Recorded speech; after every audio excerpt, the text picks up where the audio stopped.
ਸੋ ਅੱਜ ਦਾ ਜੋ ਏਜੰਡਾ ਅਸੀਂ ਮੀਟਿੰਗ ਦਾ ਲੈ ਕੇ ਆਏ ਹਾਂ ਉਹ ਹੈਗਾ wounded brain and the life of addiction patients in their families. Wounded brain, ਹਰ ਇੱਕ ਬਿਮਾਰੀ ਇੱਕ ਵੂੰਡ ਲੈ ਕੇ ਆਉਂਦੀ ਹੈ, ਮਤਲਬ ਇੱਕ ਜ਼ਖਮ ਲੈ ਕੇ ਆਉਂਦੀ ਹੈ ਸਾਡੀ ਜ਼ਿੰਦਗੀ ਦੇ ਵਿੱਚ। ਐਂਡ ਜਦੋਂ ਅਸੀਂ ਇਸ ਬਿਮਾਰੀ ਦੀ ਗੱਲ ਕਰਦੇ ਹਾਂ ਤੇ ਸਾਡਾ ਜਿਹੜਾ ਬ੍ਰੇਨ ਹੈ ਅਸੀਂ ਕਹਿੰਦੇ ਹਾਂ ਕਿ ਉਹ ਵੂੰਡਡ ਹੋ ਜਾਂਦਾ, ਜ਼ਖਮੀ ਹੋ ਜਾਂਦਾ, ਪਰ ਉਹ ਜ਼ਖਮ ਕਿਸੇ ਨੂੰ ਨਜ਼ਰ ਨਹੀਂ ਆਉਂਦੇ। ਤਾਂ ਹੀ ਅਸੀਂ ਬਹੁਤ ਦੇਰ ਇਸ ਬਿਮਾਰੀ ਤੋਂ ਕਹਿ ਲਓ ਇਗਨੋਰਡ ਰਹਿ ਜਾਂਦੇ ਹਾਂ ਕਿ ਕੁਛ ਮੇਰਾ ਖਿਆਲ ਪ੍ਰੋਬਲਮ ਹੈ ਜਾਂ ਇਹਨੂੰ ਮੈਡੀਕਲ ਅਟੈਂਸ਼ਨ ਜਾਂ ਟਰੀਟਮੈਂਟ ਦੀ ਲੋੜ ਹੈ। ਬਿਕੋਜ਼ ਜਿਹੜੇ ਜ਼ਖਮ ਸਾਨੂੰ ਦਿਖਦੇ ਨੇ ਉਹਦੇ ਵਾਸਤੇ ਤੇ ਅਸੀਂ ਭੱਜ ਕੇ ਡਾਕਟਰ ਕੋਲ ਚੱਲ ਜਾਂਦੇ ਹਾਂ, ਬਟ ਇਹ ਜਿਹੜਾ ਜ਼ਖਮ ਸਾਡੇ ਦਿਮਾਗ ਦੇ ਵਿੱਚ ਜ਼ਖਮ ਪੈਦਾ ਹੋ ਜਾਂਦੇ ਇਸ ਬਿਮਾਰੀ ਦੇ ਨਾਲ, ਸਾਨੂੰ ਸਾਲੋ ਸਾਲ ਸਮਝ ਨਹੀਂ ਆਉਂਦੀ, ਦਿਖਦੇ ਨਹੀਂ ਹੈ, ਤਾਂ ਹੀ ਅਸੀਂ ਇਸ ਟਰੀਟਮੈਂਟ ਦੇ ਵਿੱਚ ਬਹੁਤ ਜ਼ਿਆਦਾ ਲੇਟ ਹੋ ਜਾਂਦੇ ਹਾਂ। ਐਂਡ ਤੁਸੀਂ ਸਪੋਜ਼ ਕਰੋ ਕਿ ਕੋਈ ਵੂੰਡ ਹੈ, ਕੋਈ ਜ਼ਖਮ ਹੈ, ਤੇ ਉਹਨੂੰ ਸਾਲੋ ਸਾਲ ਅਸੀਂ ਨਾ ਭਰਿਆ, ਨਾ ਉਹਨੂੰ ਅਟੈਂਸ਼ਨ ਦਿੱਤੀ, ਤੇ ਉਹ ਵੂੰਡ ਤੇ ਕਿੰਨਾ ਮਤਲਬ ਗੰਭੀਰ ਹੁੰਦਾ ਜਾਏਗਾ ਨਾ, ਬਹੁਤ ਹੀ ਜ਼ਿਆਦਾ ਉਹ ਡੀਪ ਹੁੰਦਾ ਜਾਏਗਾ। ਤੇ ਉੱਦਾਂ ਹੀ ਇਹ ਬਿਮਾਰੀ ਜਦੋਂ ਤੁਸੀਂ ਸਾਡੇ ਕੋਲ ਆਪਣੇ ਲਵਡ ਵਨਸ ਨੂੰ ਲੈ ਕੇ ਆਉਂਦੇ ਹੋ, ਅਸੀਂ ਦੇਖਦੇ ਹਾਂ ਕਿ ਉਹ ਇੰਨੇ ਜ਼ਖਮੀ ਹੋਏ ਹੁੰਦੇ ਹੈ ਹਰ ਇੱਕ ਪਹਿਲੂ ਤੋਂ ਆਪਣੀ ਜ਼ਿੰਦਗੀ ਦੇ ਵਿੱਚ, ਸਿਰਫ ਸਰੀਰਿਕ ਤੌਰ ਤੇ ਨਹੀਂ, ਇਮੋਸ਼ਨਲ ਤੌਰ ਤੇ ਵੀ, ਰਿਸ਼ਤਿਆਂ ਦੇ ਤੌਰ ਤੇ ਵੀ, ਫਾਈਨੈਂਸ਼ੀਅਲੀ ਵੀ, ਕਿ ਉਹ ਇੰਨੇ ਜ਼ਖਮੀ ਹੋਏ ਹੁੰਦੇ ਨੇ ਕਿ ਉਹਨਾਂ ਨੂੰ ਕੁਝ ਵੀ ਸਮਝ ਨਹੀਂ ਆਉਂਦੀ, ਉਹ ਆਪਣੀ ਜ਼ਿੰਦਗੀ ਸੰਭਾਲ ਨਹੀਂ ਪਾਉਂਦੇ। And at the same time ਮੇਰੇ ਲਵਡ ਵਨਸ ਜਿਹੜੇ ਨੇ ਉਹਨਾਂ ਦੇ ਦਿਮਾਗ ਜ਼ਖਮੀ ਹੋਏ ਆ, ਪਰ ਉਹਨਾਂ ਨੂੰ ਸਾਂਭ ਕੇ ਉਹਨਾਂ ਨੂੰ ਠੀਕ ਕਰਨ ਦੀ ਕੋਸ਼ਿਸ਼ ਦੇ ਵਿੱਚ ਮੇਰੇ ਜੋ ਲਵਡ ਵਨਸ ਦੀਆਂ ਫੈਮਲੀਜ਼ ਨੇ ਉਹਨਾਂ ਦੀਆਂ ਲਾਈਫਸ ਵੀ ਕਿਤੇ ਨਾ ਕਿਤੇ ਵੂੰਡਡ ਹੋ ਜਾਂਦੀਆਂ ਨੇ, ਜ਼ਖਮੀ ਹੋ ਜਾਂਦੀਆਂ ਹੈ, ਕਿਉਂਕਿ ਉਹ ਵੀ ਕਿਸੇ ਨਾ ਕਿਸੇ ਪਹਿਲੂ ਤੇ ਉਹ ਵੀ ਡਗਮਗਾਣਾ ਸ਼ੁਰੂ ਕਰ ਦਿੰਦੇ ਨੇ, ਉਹ ਵੀ ਆਪਣੇ ਆਪ ਨੂੰ ਸੰਭਾਲ ਨਹੀਂ ਪਾਉਂਦੇ, ਤੇ ਇਨ ਰਿਟਰਨ ਉਹਨਾਂ ਦੇ ਹੱਥੋਂ ਵੀ ਉਹਨਾਂ ਦੀ ਜ਼ਿੰਦਗੀ, ਉਹਨਾਂ ਦੇ ਲਵਡ ਵਨ ਦੀ ਜ਼ਿੰਦਗੀ ਹੱਥੋਂ ਖਿਸਕਦੀ ਨਜ਼ਰ ਆਉਂਦੀ ਹੈ ਉਹਨਾਂ ਨੂੰ। ਸੋ ਅਸੀਂ ਇਹਦੇ ਬਾਰੇ ਹੀ ਗੱਲ ਕਰਾਂਗੇ ਕਿ ਵੂੰਡਡ ਜਿਹੜਾ ਬ੍ਰੇਨ ਹੈਗਾ ਉਹ ਸਾਡੇ ਲਵਡ ਵਨ ਦੇ ਵਿੱਚ ਕਿਵੇਂ ਅਫੈਕਟ ਕਰਦਾ ਹੈ ਤੇ ਉਹਨਾਂ ਦੀ ਫੈਮਲੀਜ਼ ਨੂੰ ਕਿੱਦਾਂ ਅਫੈਕਟ ਕਰਦਾ ਹੈ। मैम ने बहुत अच्छे से एक्सप्लेन किया है।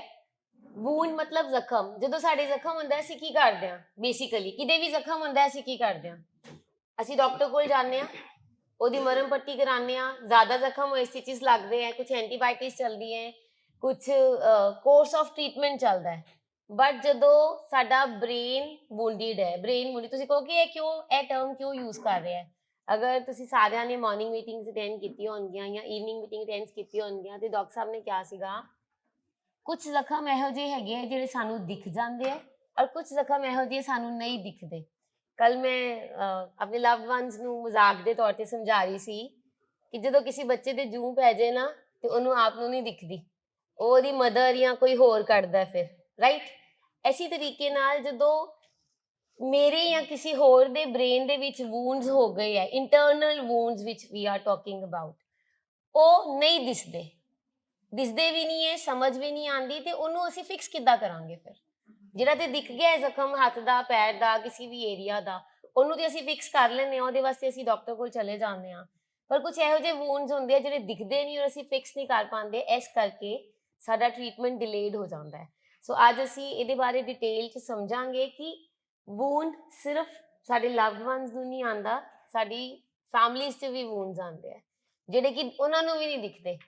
ਲਵਡ ਵਨ ਆਪਣੀ ਫੈਮਲੀਜ਼ ਦੇ ਵੂੰਡ ਨਹੀਂ ਦੇਖ ਪਾਉਂਦੇ ਤੇ ਜਿਹੜੀ ਫੈਮਲੀਜ਼ ਹੈ ਉਹ ਆਪਣੇ ਲਵਡ ਵਨ ਦੇ ਵੂੰਡਸ ਇਨੀਸ਼ੀਅਲੀ ਨਹੀਂ ਦੇਖ ਪਾਉਂਦੇ ਜਦ ਤੱਕ ਕਿ ਐਕਸਟ੍ਰੀਮ ਬਿਹੇਵੀਅਰ ਨਹੀਂ ਆ ਜਾਂਦਾ, ਜਦ ਤੱਕ ਕਿ ਪੂਰਾ ਵਤੀਰਾ ਨਹੀਂ ਆ ਜਾਂਦਾ, ਤਦ ਤੱਕ ਸਾਨੂੰ ਪਤਾ ਨਹੀਂ ਲੱਗਦਾ ਕਿ ਯੈਸ ਅਸੀਂ ਨਾ, ਸਾਡੀ ਬੜੀ ਐਗਨੀ ਹੈ, ਬੜੀ ਪੇਨ ਹੈ ਐਕਚੁਅਲੀ ਮੈਂਟਲ ਹੈਲਥ ਨੂੰ ਲੈ ਕੇ।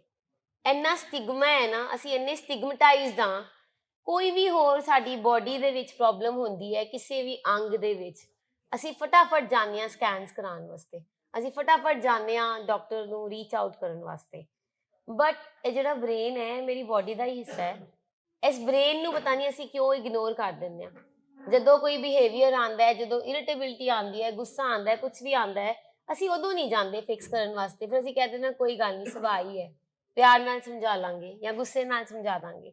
ਪਰ ਉਨੀ ਦੇਰ ਤੱਕ ਸਾਡੀ ਪ੍ਰੋਬਲਮ ਜਿਹੜੀ ਹੈ, ਜਿਹੜਾ ਸਾਡਾ ਵੂੰਡ ਹੈ, ਉਹ ਵੱਡਾ ਬਣ ਚੁੱਕਾ ਹੁੰਦਾ ਹੈ। ਕਹਿੰਦੇ ਨਾ ਜ਼ਖਮ ਨਾਸੂਰ ਬਣ ਚੁੱਕਾ ਹੁੰਦਾ, ਫਿਰ ਮੁਸ਼ਕਿਲ ਹੋ ਜਾਂਦੀ ਹੈ। ਸੋ ਅੱਜ ਇਹਦੇ ਬਾਰੇ ਗੱਲ ਕਰਦੇ ਹਾਂ। So what is a wounded brain in addiction? Addiction is not a moral failure. It's a brain injury caused by repeated exposure to substances. The brain becomes wounded in three major areas. ਪਹਿਲੀ ਗੱਲ ਤੇ ਜਿਹੜੇ ਸਾਨੂੰ families ਨੂੰ ਇੱਥੇ ਆਉਣ ਤੋਂ ਪਹਿਲੇ ਇਹ ਲੱਗਦਾ ਹੁੰਦਾ ਸੀ ਕਿ ਇਹ ਮੋਰਲ ਫੇਲਿਅਰ ਹੈ, ਇਹਨੇ ਮੇਰੀ ਬੇਇੱਜ਼ਤੀ ਕਰਾਤੀ, ਇਹਨੇ ਮੇਰੀ ਇੱਜ਼ਤ ਖਰਾਬ ਕਰਾਤੀ, ਮੇਰੀ ਇੱਜ਼ਤ ਰੋਲਤੀ, ਅਸੀਂ ਇੰਨੀ ਅੱਛੀ ਫੈਮਲੀਜ਼ ਨੂੰ ਬਿਲੋਂਗ ਕਰਦੇ ਹਾਂ, ਇਹ ਮੇਰੀ ਨੱਕ ਕਟਾਤੀ ਮੇਰੇ ਮੁੰਡੇ ਨੇ ਨਸ਼ਾ ਕਰਕੇ, ਇਹ ਕਿੱਥੇ ਕਿਹਦੇ ਤੇ ਚਲਾ ਗਿਆ। ਸਾਡੀ ਫੈਮਿਲੀ 'ਚ ਤਾਂ ਕੋਈ ਵੀ ਇਹੋ ਜਿਹਾ ਦੂਰ ਦੂਰ ਤੱਕ ਨਹੀਂ ਹੈਗਾ, ਪਤਾ ਨਹੀਂ ਕਿਹਦੇ ਤੇ ਚਲਾ ਗਿਆ। ਜਾਂ ਅਸੀਂ ਕਹਿੰਦੇ ਹਾਂ ਇਹਦੀ ਕੰਪਨੀ ਬੜੀ ਬੈਡ ਸੀ, ਅਗਰ ਇਹਨੂੰ ਬੈਡ ਕੰਪਨੀ ਨਾ ਮਿਲਦੀ ਤੇ ਸ਼ਾਇਦ ਇਹ ਪ੍ਰੋਬਲਮ ਨਾ ਆਉਂਦੀ। ਔਰ ਪਰ ਸਾਨੂੰ ਉਹ ਵੂਨਸ ਐਕਚੁਅਲੀ ਨਜ਼ਰ ਨਹੀਂ ਆਉਂਦੇ, ਅਸੀਂ ਇਹੀ ਸਮਝਦੇ ਰਹਿੰਦੇ ਹਾਂ ਕਿ ਇਹ ਖਰਾਬ ਹੋ ਗਿਆ ਕਿਤੇ, ਇਹਦੀ ਆਦਤਾਂ ਖਰਾਬ ਹੋ ਗਈਆਂ, ਇਹ ਗਲਤ ਰਾਹ ਤੇ ਚਲਾ ਗਿਆ। ਲੇਕਿਨ 3 ਤਰੀਕੇ ਦੇ ਨਾਲ ਜਿਹੜੇ ਵੂਨਸ ਹੁੰਦੇ ਆ। Number 1 is reward system wound. The brain stops making natural pleasure chemicals, dopamine and endorphins. The patient now feels flat, empty, irritated or depressed. Without the substance, normal life becomes boring or painful. ਅਸੀਂ ਹਮੇਸ਼ਾ ਗੱਲ ਕਰਦੇ ਹਾਂ ਸਾਡਾ ਜਿਹੜਾ reward system ਹੈ, ਜਿਹੜੀ dopamine ਜਿਹੜੀ ਸਿਕਰੀਟ ਹੋਈ ਸੀ, ਨਸ਼ਾ ਜਦੋਂ ਪਹਿਲੀ ਵਾਰੀ ਕੀਤਾ, ਮੈਂ ਹਮੇਸ਼ਾ ਆਪਣੇ ਲਵਡ ਵਨਸ ਨੂੰ ਪੁੱਛਦੀ ਹਾਂ, ਜਦੋਂ ਤੁਸੀਂ ਛੋਟੇ ਸੀ ਤੁਸੀਂ ਕਦੀ ਆਪਣੇ ਕਿਸੇ ਫਰੈਂਡ ਨੂੰ ਜਾਂ ਆਪਣੇ ਕਿਸੇ ਰਿਲੇਟਿਵ ਨੂੰ ਕਦੀ ਇਹ ਕਿਹਾ ਸੀ ਮੈਂ ਵੱਡੇ ਹੋ ਕੇ ਨਸ਼ੇੜੀ ਬਣਾਂਗਾ, ਜਾਂ ਮੈਂ ਕਦੀ ਵੱਡੇ ਹੋ ਕੇ ਇੱਕ ਰੀਹੈਬ ਸੈਂਟਰ 'ਚ ਜਾਵਾਂਗਾ? ਹਮੇਸ਼ਾ ਹਰ ਬੱਚੇ ਦੀ ਚਾਹ ਹੁੰਦੀ ਹੈ, ਕੋਈ ਕਹਿੰਦਾ ਮੈਂ ਡਾਕਟਰ ਬਣਨਾ ਚਾਹੁੰਦਾ, ਕੋਈ ਕਹਿੰਦਾ ਮੈਂ ਇੰਜੀਨੀਅਰ ਬਣਨਾ ਚਾਹੁੰਦਾ, ਕੋਈ ਕਹਿੰਦਾ ਮੈਂ ਟੀਚਰ ਬਣਨਾ ਚਾਹੁੰਦਾ, ਕੋਈ ਆਰਮੀ, ਕੋਈ ਪੁਲਿਸ ਜਾਂ ਕੁਛ ਇਸ ਤਰ੍ਹਾਂ। ਕਿਸੇ ਨੇ ਵੀ ਕਦੀ ਇਹ ਨਹੀਂ ਸੋਚਿਆ ਹੁੰਦਾ ਕਿ ਜਦੋਂ ਇੱਕ ਏਜ ਦੇ ਵਿੱਚ ਜਾਣਗੇ ਉਹ ਐਡਿਕਸ਼ਨ ਦੀ ਬਿਮਾਰੀ 'ਚ ਟ੍ਰੈਪਡ ਹੋ ਜਾਣਗੇ। ਫਨ ਸੇਕ ਸ਼ੁਰੂ ਕੀਤਾ, ਆਊਟ ਆਫ ਸਟ੍ਰੈਸ ਸ਼ੁਰੂ ਕੀਤਾ, एनवायरमेंटल फैक्टर सीगे, जीन सीगे, किसी भी कारण जो शुरू किया, जो भी फर्स्ट टाइम शुरू किया, कभी भी इन्होंने यह नहीं सोचा कि असी ट्रैप्ड हो जाएंगे या असी वार वार यूज करांगे। हुण जो फर्स्ट टाइम यूज किया तो जी डोपामीन मिली सी, वो डोपामीन का हड़ ही आ गया सी अंदर, जिन्नी डोपामीन सिक्रीट होनी सी उस तो डबल सिक्रीट हो गई। और उहदे करके की होया, हुण जदों उन्हां नूं नहीं मिलदा ते उन्हां दा जिहड़ा वूंड है वो कहंदा है, उन्हां दा जख्म की है कि उन्हां नूं लाइफ दे विच किसी भी चीज़ दे विच प्लेयर नहीं आ रहा, किसी भी चीज़ का मज़ा नहीं आ रहा, किसी भी चीज़ का वो आनंद नहीं मान पा रहे, इंजॉय नहीं कर पा रहे। एकदम मूड जिहड़ा है फ्लैट हो गया है, मूड का सत्यानाश ही हो गया, मूड अच्छा ही नहीं रहिंदा। सब तो इंपॉर्टेंट चीज़ है, मेरा मूड ही नहीं अच्छा रहिंदा, मैनूं चिड़चिड़ापन आंदा है, मैनूं बिल्कुल अच्छा नहीं लग रहा। So this is their wound number 1। बी है इमोशनल सेंटर वूंड। ਵੂੰਡ ਮਤਲਬ ਕਿ ਕਿਹੜੇ ਹਿੱਸੇ ਸਾਡੇ ਜ਼ਖਮੀ ਹੋ ਜਾਂਦੇ ਆ ਜਦੋਂ ਅਸੀਂ ਰਿਪੀਟੇਟਡਲੀ ਸਬਸਟੈਂਸ ਲੈਂਦੇ ਆ। ਜਿਵੇਂ ਮੈਮ ਨੇ ਪਹਿਲੇ ਕੀਤਾ ਕਿ ਰਿਵਾਰਡ ਸਿਸਟਮ, ਉਹ ਵਾਲਾ ਹਿੱਸਾ ਸਾਡਾ ਵੂੰਡਡ ਹੋ ਜਾਂਦਾ ਹੈ, ਜ਼ਖਮੀ ਹੋ ਜਾਂਦਾ ਹੈ। Second is emotional center wound. The amygdala becomes over sensitive, small stress feels like a big threat, the patient reacts with anger, anxiety, shutting down or emotional fighting. ਹੁਣ ਐਮਿਗਡਾਲਾ ਇੱਕ ਹਿੱਸਾ ਹੈ ਜਿਹੜਾ ਕਿ ਤੁਹਾਨੂੰ ਜਦੋਂ ਕੋਈ ਥ੍ਰੈਟ ਆਉਂਦਾ ਹੈ ਨਾ, ਉਸ ਟਾਈਮ ਉਹਨੇ ਤੁਹਾਡੇ ਦਿਮਾਗ ਦੇ ਵਿੱਚ ਅਲਾਰਮ ਵਜਾਉਣਾ ਹੁੰਦਾ ਕਿ ਹੁਣ ਥ੍ਰੈਟ ਵਾਲੀ ਸਿਚੁਏਸ਼ਨ ਆ ਗਈ ਹੈ ਤੇ ਬਚਾ ਲਓ ਆਪਣੇ ਆਪ ਨੂੰ। ਠੀਕ ਹੈ, ਜਿਵੇਂ ਕੋਈ ਜੰਗਲੀ ਜਾਨਵਰ ਇੱਕਦਮ ਤੁਹਾਡੇ ਸਾਹਮਣੇ ਆ ਗਿਆ ਹੈ ਤੇ ਮੇਰੇ ਬ੍ਰੇਨ ਨੂੰ ਇੱਕਦਮ ਐਮਿਗਡਾਲਾ ਸਿਗਨਲ ਦੇਗਾ ਕਿ ਇਹ ਥ੍ਰੈਟ ਸਿਚੁਏਸ਼ਨ ਹੈ। ਤੁਸੀਂ ਗੱਡੀ ਚਲਾ ਰਹੇ ਹੋ, ਕੋਈ ਇੱਕਦਮ ਟਰੱਕ ਆ ਗਿਆ, ਤੁਸੀਂ ਬ੍ਰੇਕ ਲਗਾਈ, ਉਹ ਐਮਿਗਡਾਲਾ ਦਾ ਕੰਮ ਹੈਗਾ ਕਿ ਤੁਹਾਨੂੰ ਦੱਸਣਾ ਥ੍ਰੈਟ ਆ ਗਿਆ, ਜਸਟ ਰਿਐਕਟ। ਠੀਕ ਹੈ, ਹੁਣ ਜਦੋਂ ਸਬਸਟੈਂਸ ਲੈਂਦੇ ਆ, ਸਾਡੇ ਲਵਡ ਵਨ ਦਾ ਬ੍ਰੇਨ ਜਿਹੜਾ ਹੈ ਨਾ, ਹੁਣ 24 ਘੰਟੇ ਐਮਿਗਡਾਲਾ ਐਕਟਿਵ ਰਹਿੰਦਾ, ਓਵਰ ਸੈਂਸਿਟਿਵ, ਕਿ ਹਰ ਟਾਈਮ ਉਹਨਾਂ ਨੂੰ ਲੱਗਦਾ ਹੈ ਇਹ ਥ੍ਰੈਟ ਵਾਲੀ ਸਿਚੁਏਸ਼ਨ ਹੈ, ਕਿ ਹਰ ਟਾਈਮ ਉਹ ਸਰਵਾਈਵਲ ਮੋਡ 'ਚ ਰਹਿਣਾ ਸ਼ੁਰੂ ਕਰ ਦਿੰਦੇ ਆ। ਉਹਨਾਂ ਦੇ ਵਿੱਚ ਤੁਸੀਂ ਦੇਖੋਗੇ ਕਾਮਨੈਸ ਰਹਿੰਦੀ ਨਹੀਂ ਹੈ, ਟਿਕਾ ਰਹਿੰਦਾ ਹੀ ਨਹੀਂ ਹੈ। ਹੁੰਦਾ ਇੱਦਾਂ, ਤੁਸੀਂ ਦੇਖਿਆ ਆਪਣੇ ਲਵਡ ਵਨਸ ਦੇ ਵਿੱਚ ਬੇਚੈਨੀ ਰਹਿੰਦੀ ਹੈ। ਉਹਨਾਂ ਨੂੰ ਹਰ ਇੱਕ ਟਾਈਮ ਇੱਦਾਂ ਲੱਗਦਾ ਹੈ ਕਿ ਹਾਏ ਜੇ ਅਗਲੀ ਘੜੀ ਜੋ ਮੈਂ ਸੋਚਿਆ ਉਹ ਨਹੀਂ ਹੋਏਗਾ ਨਾ ਤੇ ਪਤਾ ਨਹੀਂ ਕੀ ਹੋ ਜਾਏਗਾ। ਐਂਗਜ਼ਾਈਟੀ ਰਹਿੰਦੀ ਹੈ ਹਰ ਟਾਈਮ, ਉਹਦੇ ਨਾਲ ਇਰੀਟੇਸ਼ਨ ਰਹੇਗੀ, ਜਾਂ ਬਿਲਕੁਲ ਉਹ ਡਿਸਟਰਕਟਿਵ ਜਾਂ ਅਗਰੈਸਿਵ ਜਾਂ ਰਿਐਕਟਿਵ ਹੋ ਜਾਣਗੇ। ਕਿਉਂ? ਹਰ ਟਾਈਮ ਜਿਹੜੇ ਬੰਦੇ ਨੂੰ ਇੱਕ ਖਤਰੇ ਵਾਲੀ ਸਿਚੁਏਸ਼ਨ ਲੱਗੇਗੀ ਉਹਦਾ ਦਿਮਾਗ ਚੱਲਣਾ ਬੰਦ ਹੋ ਜਾਂਦਾ। ਜਦੋਂ ਕੋਈ ਭਸੂੜੀ ਪੈਂਦੀ ਹੈ ਸਾਡਾ ਦਿਮਾਗ ਚੱਲਣਾ ਬੰਦ ਹੋ ਜਾਂਦਾ ਹੈ ਨਾ, ਉੱਦਾਂ ਹੀ ਸਾਡੇ ਲਵਡ ਵਨਸ ਨਾਲ ਕੀ ਹੋਇਆ, ਹੁਣ 24 ਘੰਟੇ ਐਮਿਗਡਾਲਾ ਕੀ ਹੈ, ਭਸੂੜੀ ਬਣਾਈ ਰੱਖੀ ਉਹਦੇ ਦਿਮਾਗ ਦੇ ਵਿੱਚ। ਇਸ ਲਈ ਉਹਨਾਂ ਨੂੰ ਸੂਝ ਸਮਝ, ਉਹਨਾਂ ਨੂੰ ਡਿਸੀਜਨ ਮੇਕਿੰਗ ਕੁਛ ਵੀ ਸਮਝ ਨਹੀਂ ਆ ਰਿਹਾ ਸੀ। ਸਿਰਫ ਉਹਨਾਂ ਨੂੰ ਕੀ ਸੀ ਕਿ ਹਜੇ ਸਭ ਤੋਂ ਪਹਿਲਾਂ ਮੈਂ ਆਪਣੇ ਆਪ ਨੂੰ ਸੇਵ ਕਰਾਂ। ਸੋ ਇਸ ਸਿਚੁਏਸ਼ਨ ਦੇ ਵਿੱਚ ਆ ਕੇ ਉਹ ਰਿਐਕਟਿਵ ਹੋ ਜਾਂਦੇ ਨੇ। ਸੋ ਸੈਕਿੰਡ ਹਿੱਸਾ ਜਿਹੜਾ ਵੂੰਡਡ ਹੁੰਦਾ ਹੈ ਉਹ ਕਿਹੜਾ ਹੈਗਾ, ਸਾਡਾ ਇਮੋਸ਼ਨਲ ਵੂੰਡ ਜਿਹੜਾ ਹੁੰਦਾ ਉਹ ਆ ਜਾਂਦਾ ਹੈ। और एमिगडाला मतलब की है, उन्हें एमरजेंसी बनाई रखनी है। दिस इज एमरजेंसी ब्रेन, हर वेले एमरजेंसी, हर वेले बेचैनी लगाई रखनी है। वो बेचैनी साडी खत्म ही नहीं होंदी, ਅਸੀਂ ਕਰਦੇ ਰਹਿੰਦੇ ਹਾਂ ਨਸ਼ਾ, ਫਿਰ ਛੱਡਦੇ ਰਹਿੰਦੇ ਹਾਂ, ਫਿਰ ਕੱਢਦੇ ਰਹਿੰਦੇ ਹਾਂ, ਫਿਰ ਛੱਡਦੇ ਰਹਿੰਦੇ ਹਾਂ, ਅਸੀਂ ਐਸੀ ਚੀਜ਼ 'ਚ ਫਸੇ ਰਹਿੰਦੇ ਹਾਂ। The third one is decision making and self control wound. ਜਿਸ ਤਰ੍ਹਾਂ ਮੈਮ ਨੇ ਕਿਹਾ ਹੈ ਕਿ ਅਸੀਂ ਆਪਣਾ ਡਿਸੀਜਨ ਨਹੀਂ ਕਰ ਪਾਉਂਦੇ, pre frontal cortex becomes weak. Pre frontal cortex ਜਿਹਨੂੰ ਅਸੀਂ ਮਤ ਕਹਿੰਦੇ ਹਾਂ, ਇਹ ਮਨ ਹੈ, ਇਹ ਮਤ ਹੈ। ਮਤ ਜਿਹੜੀ ਹੈ, ਜਿਹੜੀ ਸਾਡੀ ਵੀਕ ਹੋ ਜਾਂਦੀ ਹੈ, ਡਿਸੀਜਨ ਨਹੀਂ ਲੈ ਪਾਉਂਦੇ, ਫੈਸਲੇ ਨਹੀਂ ਕਰ ਪਾਉਂਦੇ ਕਿ ਮੇਰੇ ਵਾਸਤੇ ਸਹੀ ਕੀ ਹੈ ਕਿ ਗਲਤ ਕੀ ਹੈ। ਫੈਮਿਲੀਜ਼ ਕਈ ਵਾਰੀ ਕਹਿੰਦੀ ਹੈ ਅਸੀਂ ਥੱਕ ਗਏ ਹਾਂ, ਹਮ ਗਏ ਹਾਂ, ਹਾਰ ਗਏ ਹਾਂ, ਇਹਨੂੰ ਸਮਝਾ ਸਮਝਾ ਕੇ ਪਤਾ ਨਹੀਂ ਇਹਨੂੰ ਸਮਝ ਕਿਉਂ ਨਹੀਂ ਆਉਂਦੀ, ਪਤਾ ਨਹੀਂ ਇਹਦੇ ਪੱਲੇ ਕਿਉਂ ਕੁਛ ਨਹੀਂ ਪੈਂਦਾ। ਅਸੀਂ ਇਹਨੂੰ ਕਿੰਨੀ ਵਾਰੀ ਸਮਝਾਇਆ ਫਲਾਣੇ ਦੋਸਤ ਦੇ ਕੋਲ ਨਾ ਜਾ, ਫਲਾਣੀ ਥਾਂ ਤੇ ਨਾ ਜਾ, ਫਿਰ ਵੀ ਇਹ ਉੱਥੇ ਜਾਂਦਾ ਹੈ ਕਿਉਂਕਿ ਸਾਡਾ ਪ੍ਰੀ ਫਰੰਟਲ ਕਾਰਟੈਕਸ ਜਿਹਨੇ ਸਮਝਣਾ ਹੈ ਉਹ ਵੀਕ ਹੋ ਜਾਂਦਾ ਹੈ। then patient struggles with impulse control, planning, delayed gratification, judgment, consistency, even when they know what is right they cannot follow through। ਹੁਣ ਜਦੋਂ ਸਾਡਾ ਪ੍ਰੀ ਫਰੰਟਲ ਕਾਰਟੈਕਸ ਹੀ ਡੈਮੇਜ ਹੋ ਗਿਆ ਹੈ, ਪ੍ਰੀ ਫਰੰਟਲ ਕਾਰਟੈਕਸ ਹੀ ਸਾਡਾ ਵੀਕ ਹੋ ਗਿਆ ਹੈ, ਤੇ ਸਭ ਤੋਂ ਇੰਪੋਰਟੈਂਟ ਚੀਜ਼ ਕੀ ਹੈ, ਆਪਣਾ ਇੰਪਲਸ ਕੰਟਰੋਲ ਨਹੀਂ ਰਹਿੰਦੀ। ਅਸੀਂ ਦੇਖਿਆ ਹੈ ਕਿ ਸਾਡੇ ਲਵਡ ਵਨਸ ਇੱਕਦਮ ਇੰਪਲਸਿਵ ਹੋ ਜਾਂਦੇ ਆ, ਇੱਕਦਮ ਕੋਈ ਫੈਸਲਾ ਕਰ ਲੈਂਦੇ ਆ, ਇੱਕਦਮ ਕੋਈ ਚੀਜ਼ ਖਰੀਦ ਲੈਂਦੇ ਆ, ਇੱਕਦਮ ਘਰੋਂ ਬਾਹਰ ਚਲ ਜਾਂਦੇ ਆ। ਉਹ ਆਪਣੇ ਆਪ ਨੂੰ ਰੋਕ ਨਹੀਂ ਪਾਉਂਦੇ, ਉਹਨਾਂ ਦੇ ਅੰਦਰ ਪੌਜ਼ ਨਹੀਂ ਹੁੰਦਾ, ਐਂਡ ਸਭ ਤੋਂ ਇੰਪੋਰਟੈਂਟਲੀ ਡਿਲੇਡ ਗ੍ਰੈਟੀਫਿਕੇਸ਼ਨ ਨਹੀਂ ਕਰ ਪਾਉਂਦੇ।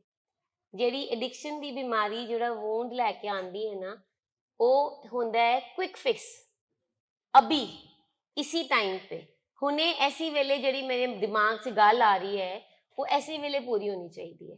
ਅਗਰ ਇਹ ਡਿਲੇ ਹੋ ਜਾਏਗੀ ਪਤਾ ਨਹੀਂ ਕੀ ਹੋਏਗਾ, ਪਤਾ ਨਹੀਂ ਕੀ ਬੇਚੈਨੀ ਲੱਗੇਗੀ।